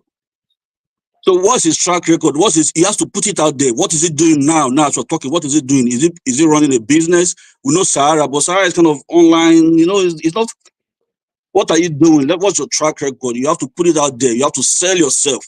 Beside platitude, beside all the fancy things that you want to talk about, idealism won't work. It will work to an extent, but when like people be now, like I am supporting people be, of course, because when you listen to the character he has shown, like when Aisha Yusuf was interviewed, she talked about they setting up a procedure, a rule, and even P2B can never go against that rule. That you see somebody who is very, who is willing to learn all the time, who's willing to stay, who's willing to listen to other people, take advice, shift his position as he moves on. But I see a young man who's just stuck in his position. He's unable to change. He's unable to listen to anybody. So those are my, those are the major points I saw. He hasn't sold himself, and this is the second time he has come here, and the second time he has failed to impress me. As being a fired leader. And another thing is that what's your place in history? Idealism is good. You have to identify your place in history. Are you the John the Baptist? Know that you like me. I used to come here. I say I don't know how to talk. I'm not able to. Once in a while I come in. I give space to other people that I know that base, oratory that articulate very well. I know my place. But I can function in other departments, in other areas. So what's his place? It might be the John the Baptist. So he has to identify his place in history. It's very, very important also. Right. So that's my point. Thank you. Number 6, thank you so much. Dominic, and then forefathers will round it up. Yeah. I know I haven't been here in a while, but mostly just because I've been working a lot on the weekends. But there's a lot I'm tempted to address just because I'm a big fan of Sowore, but I will always say this: while I respect someone's political leanings, at the end of the day, if I feel like someone's not doing something very well, I will always call them out, call the person out. I think blind followership is something that is very, very dangerous. I may not like how Sowore addressed, his demeanor when it comes to certain political issues, but I can still support him because I feel like overall, he represents more of what I want, right? I don't have to, he doesn't have to be 100% of what I think I want in a leader. But if he's 70, 80% compared to some other people, I may say, okay, I may throw my hat in for this candidate. I don't think there's been any election, at least ones I've seen in the US and Nigeria, where I would say there's been a candidate that qualifies 100% for what I want. But at the end of the day, when you're offered certain choices, it's either you decide to not use your franchise and vote, or you choose, for lack of a better word, the best out of everyone else and decide to vote for them. At the end of the day, Sowore, when it comes to Peter Obi and Sowore, one thing that I always laugh about in my head is you have to remember him and Obi are, as far as I'm concerned, the last two elections are competitors. So having that expectation that he would praise Peter Obi is a waste of time, one. Two, they have different ways of looking at politics. What I see in Obi, and I'm not saying this as an insult, is he's an establishment politician where he reads the times and says, okay, for me to be able to get into power, I need to work with certain people. I need to not insult certain people. I need to be able to play some level of diplomacy. If you notice, Sowore is not that kind of politician. So expecting a square to fit into a circle is a waste of time. So at the end of the day, it's either you like Sowore's way of handling politics and stop trying to fit him into a space that he has not been for the last 30, 40 years, or you support Obi and the way he runs things. Like, Obi would go and hang out with someone like Obasanjo, someone like Atiku, someone like IBB, which Sowore will be like vehemently against. So expecting him to work with Obi, I think sometimes it's almost like an El Dorado. Certain expectations that people put up, and I'm like, if you know Sowore very well, like he would never do that. So I think this blind hope is something that I think for certain people, all it's just going to do is frustrate you. They are totally different kind of politicians. And then at the end of the day, when I notice this a lot, Nigerians always talk about, I want someone with experience, someone with experience. But if you look at Nigeria's history, how much experience did the people who initially ruled Nigeria have? Coup plotting. Exactly. The ones that have ruled in the last 30, 40 years, what experience have they had? They've always brought in more corruption than there was. The ones who have run as governors, what have they done? Look at the likes of, what's his name? The one that the FCC is chasing around in Bello. State. Exactly. So the prerequisite for leadership is passion and willingness to sacrifice. Those are the two basic foundations. Whatever some additional stuff someone else has done, it's up to you to say, okay, based on what this person has done, this is what I want. This is why I want to vote for them. If you look Sowore for the last at least 4 or 5 years, most of what he's done through is, if he said he didn't collect American citizenship, which a lot of Nigerians will call crazy, but obviously if he had, he can't run for Nigerian president. So he's been in America for a while. He's not accepted American citizenship. Secondly, he keeps shuttling to Nigeria and keeps facing danger to his life. So I don't know what other prerequisite you would want in someone who is persistently trying to change things. At the end of the day, he didn't come here to campaign. He came here to offer his opinions on, this is how Nigeria is, and this is what I think should happen. It is your choice whether or not you feel this guy is the leader for you or not. And the last thing I wanted to address is, I think people forget this. This platform has been run by Rudolph Okonkwo for a very long time. And, I say this with utmost respect because I'm probably the youngest person who's here. This platform being on here is a privilege and not a right. And I can imagine the amount of emotional damage Rudolph probably goes through every day trying to run a program like this, where you see horrible comments, or you see people express horrible opinions, or people are always thinking Rudolph is unfair, and how we handle those things. Every once in a while, text Rudolph if you have his personal number, or just check in with him. Are you doing okay? He's doing a lot to. But Rudolph is unfair now. Sacrifice a lot of his peace to be on this show. Look at him dressed up for hours. His wife is at home. I visited him before, and he's here sitting on the dining table running this show for hours. And people come on here sometimes and they cause disruption. Sometimes if you know some of the other panelists here, I know some of the panelists and some of their temperaments, don't go poking people, right? If you want to ensure the platform is running well, don't go poking people. So at the end of the day, this program has been run by Rudolph for us, and it is left for us to behave in a way that will keep this program going. But some of the behaviors I see on sometimes when I want to join, I'm like, I'll just sit in the background because I just don't want to deal with certain personalities and people's temperaments. And the same people keep offending over and over. It's like you have to say something ad nauseum. So I just get tired sometimes. I just say that, sit in the background. So I don't know how you do it, Rudolph, but props to you. You go through a lot. He And likes it now. I don't know how your wife allows you to do this. Dominic Rudolph likes it. Thank you. Forefathers.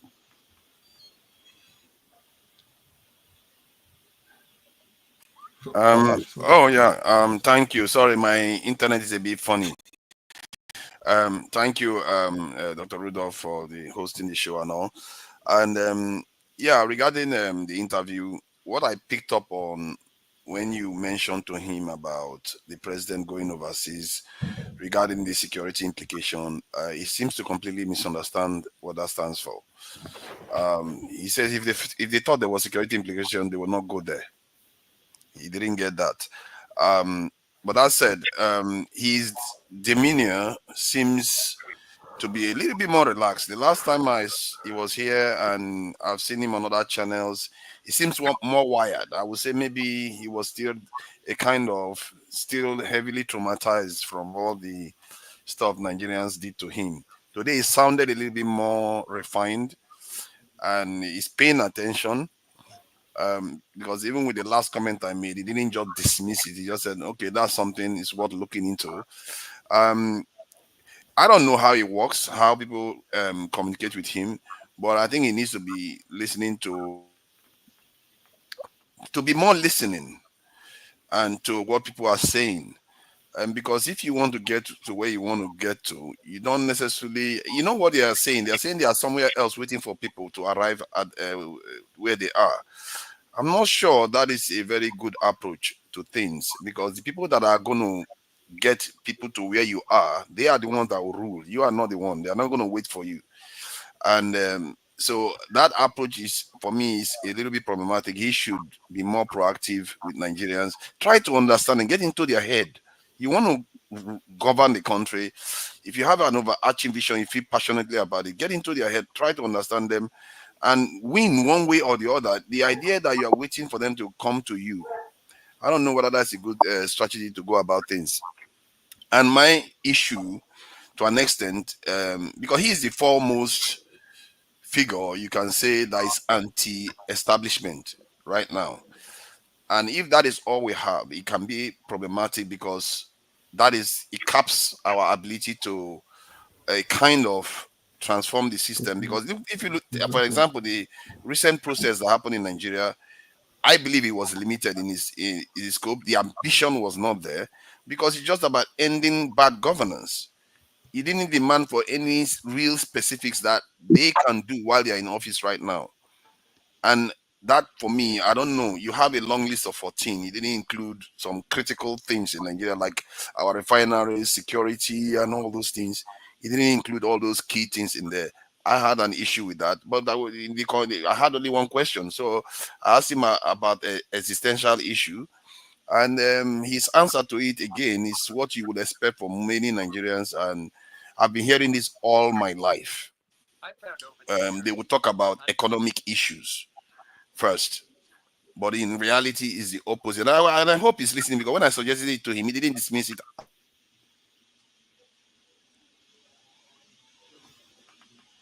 Because if you are to transform a nation, you need to know where you need to start. Because our leaders, our previous ones, have been trying to start with economic. We had it once. Where is it now? It's gone. We had it once. We should learn from the past and correct it, and have a vision for the future. And he is the foremost person. Personally, if he has a space where people can contribute to his ideas, I'm willing to participate, because no idea is sacred at this stage. Everybody should be questioned. No mercies. They have to stand on their own merit. And I really hope that Nigerians know that, because given where we are right now, you should suspect anybody, trust no one. Because anybody could go into an office, sign with some other person to go and this is say that they pretend to be a proper opposition. That's why some people see him as a gatekeeper. You see that some people accuse him of being a gatekeeper, but it doesn't matter. All that should not matter. You should have an idea that you believe in. And I should have asked him all that questions, but it's limited. I could have asked him about his ideology. And I'm not surprised he didn't make it into office because he seems to believe in a kind of socialist ideology. There is no way Western countries will back you to become a leader in Nigeria if you believe in socialist ideology, especially when you're in their countries. You are vulnerable to them. I don't see him in Russia. I don't see him in China. You can't rule Nigeria if you have socialist ideology. And I also think that we don't even have the luxury of economic or governmental ideology even. Our own is survival. That's why I asked the question about our security, and I don't think he has reached the standard, the level that he needs to be. I hope he listens more to Nigerians. And Kene was complaining, and Alaba was complaining, Pansa was complaining. You should listen, not just dismiss what they say. Listen carefully.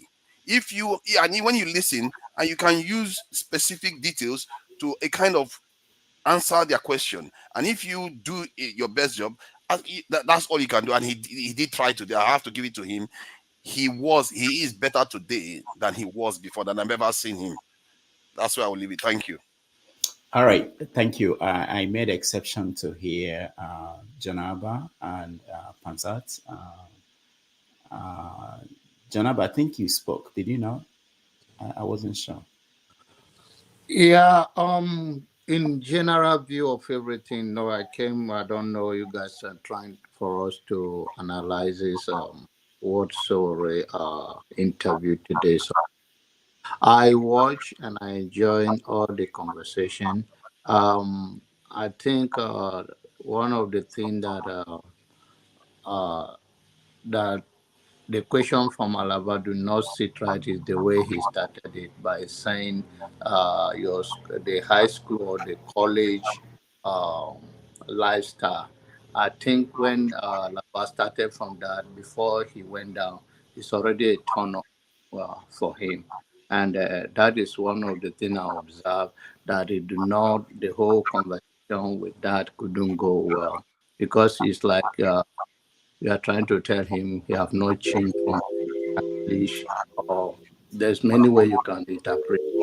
And I think that, but doesn't mean that Alaba was not asking the right question. But when he started that, even anyone, as much as want to keep it cool, you will have you are demeaning someone, to me, that has have sacrificed so much, like of, then that is a turn off. And then the Pansa thing. Janaba, are you playing music? Who is playing music? It's not me. Oh. Okay. All right. I think it's the other stream. Go ahead. I think, all right. That is why Dr. Dominic say you should. I come here sometimes to make you laugh, because I think you will pull up to sit down. So we stay for so many hours. What did I do, Janaba? Sorry, I lost track. What did I do? I say I feel for your partner in crime in New York, Rudolph, for how much he go through from us, especially from his uncle Pansa. That man don't listen, but it's okay. I'm moving. Pansa is right here. I'm moving him to. He's coming to live in Texas. He fit in Texas. It's not fitting where he is. He's a rough guy. All right, Janaba, I have to go. Thank you. Pansat, you're the last person. I'll let you speak. I appreciate that, Rudolph. I think the show was good. I was quite irritated earlier. A lot of people here have compensated for that. There were quite a lot of good panelists today. I speak the truth was that point out some things that were important, probably sacrifice the more important question they had. Alaba made a lot of contribution. Chim, premises were in order. His conclusion, I disagree with vehemently. But now, let's we keep saying that now this platform It's not the proprietor or the host. It's a platform that all of us have made a contribution to once in a while. Bring ideas. Some may be controversial. And we spend time doing so. Sowore turns out to be an enigma. It's just a put. Somebody who was known before and then start drifting into an enigma where we don't know what the hell he's talking about, right? I asked him here, and that this goes to Rudolph, to you and everybody else on this platform. Sowore, I asked him a pointed question as preamble to my actually asking him a question. I said, "Are you a communist or are you a capitalist?" So he says, "Look, I'm not a capitalist." That should be shocking to everybody here who thought he was. We have a constitution. You're running for president. You should, if you're not a capitalist, you should let us know what is your ideology, because you can't keep criticizing others and say, look, when they get into government, they were for a structure, but when they get into government, then you know they're not for a structure. What about him? But I know you're going to go home here, and I make my points very forcefully. So it looks like, for example, I'm a troublemaker or something. I'm being maligned, right? Let me say that Sowore has no judgment, right? When you look at Nigerians, you come here and you go to run for office or whatever you're doing, and you're talking nonsense about somebody like Peter Obi, somebody who won at least in the election 12 states, somebody who's incorruptible, somebody who's showing his mettle, somebody who's empathetic, somebody who you could reach. But let's leave that aside, because you're complicit in this, Rudolph, I have to tell you. And whatever his name, all the gang from Sahara Reporters. You take somebody like Ngozi Okonjo-Iweala and you write 151 articles with one neutral, right? So we leave that at that. But it shows our intelligence for somebody to come here constantly looking down on people, saying, you people, you do that here too. You say, look, you guys, when you ask a question, you shouldn't go to your point. I've seen you interview Buhari, for instance. You've interviewed anybody, somebody. You're a journalist, unlike Sowore. If Sowore ran an election, you wipe the floor with him. I'll wipe the floor with him. Just because we're Nigerians, not all of us want to be president. They said to him, work with others. Now, what could be more prudent than that? You don't want him to work with others? You want him to be going out there making a fool of himself with 100 people trying to bring out a government by revolution, where you have to have a critical mass. That critical mass doesn't mean you have to agree with everybody. So I said to the guy that I was arguing with on your show that you used in your intro, I said to him, look, we cannot be coddling Sowore. That's what I said there. He cannot win his own unit. Is he good? Is he necessary? Yes, he is. But why constantly comparing himself to Peter Obi? How? Where do you compare to Peter Obi? Peter Obi is incorruptible. Showore's cause celeb, it's corruption. So if there's anybody that Sowore would work with, is Peter Obi. He talks nothing about terrorism in our country, right? Before maybe 10 years ago, I called Sowore and said, look, the only problem we have is not corruption in our country, right? We have a more dark polity, but I'm not going to try to resolve that here. But all I'm saying is that on this platform here, you're gonna have to restrict your responsibility to family, to administration, but the true and false, you're gonna have to leave to the panelists. We're not here, like I said, it's not a hierarchy, or like in that sitting order, Dr. Dominic, that come in. What I'm saying is that yes, there's no hierarchy. I bet. Yeah, so all of us, we love the country, like somebody said here. But today, there were quite a lot of people who made a lot of great points. Sowore needs to be redeemed. He has to listen or get the hell out. All right. That's what I'm saying. Stop insulting Peter Obi, because he is one of those people. He's the best Africa has produced, whether you like it or not. There's no other person in that continent. He's better than Nelson Mandela, for example. He's better than Obama. It's true. I can make the case if you give me a chance, but Thank you for your patience. And when we dumb down on you like this, is because I do know you're not a gentleman. I've seen your skits, other shows that you do. You have to understand that. I've seen you do your Dr. Dameji show, and you're quite vicious. That's just a fact. He's right? very vicious. Thank you very much. Rudolph, one last thing, Rudolph. Something that we have to maybe make a little bit more clear is, when we have guests, to what extent are we fact checking or pushing? For example, if he says P2B is a criminal, like we ask him, like, why does he say? Because I've heard certain rumors about P2B and sort of know where Sowore is, what he's getting at. But the thing is, maybe next time we should push him to like actually say, if you're taking P2B as a criminal, you're infringing on someone's character, right? Or did he say it today? He said some. No, that was only campaign. Okay. So I think he said a lot of things about Ngozi Okonjo-Iweala that are just not true, or Dora Akunyili that are just not true. There are so many in journalism. There are standards. The allegations doesn't mean anything, right? Somebody is innocent until they're proven guilty beyond a reasonable doubt in the court of law. But in the court of public opinion, it's not the same standard, right?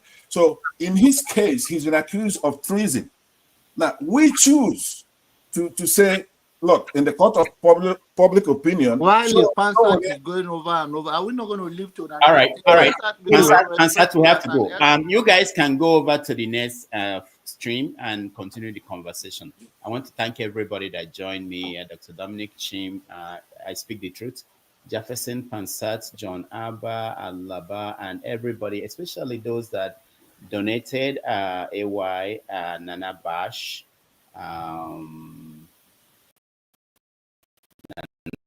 Bash, One Man, Jefferson, Oscar Blackbone, Nana Bash, General Imagery, Cerebral, General Imagery, Ejike Onyemachi, Oscar Black. I thank everybody that watched. Those on the comment section, I appreciate all of you.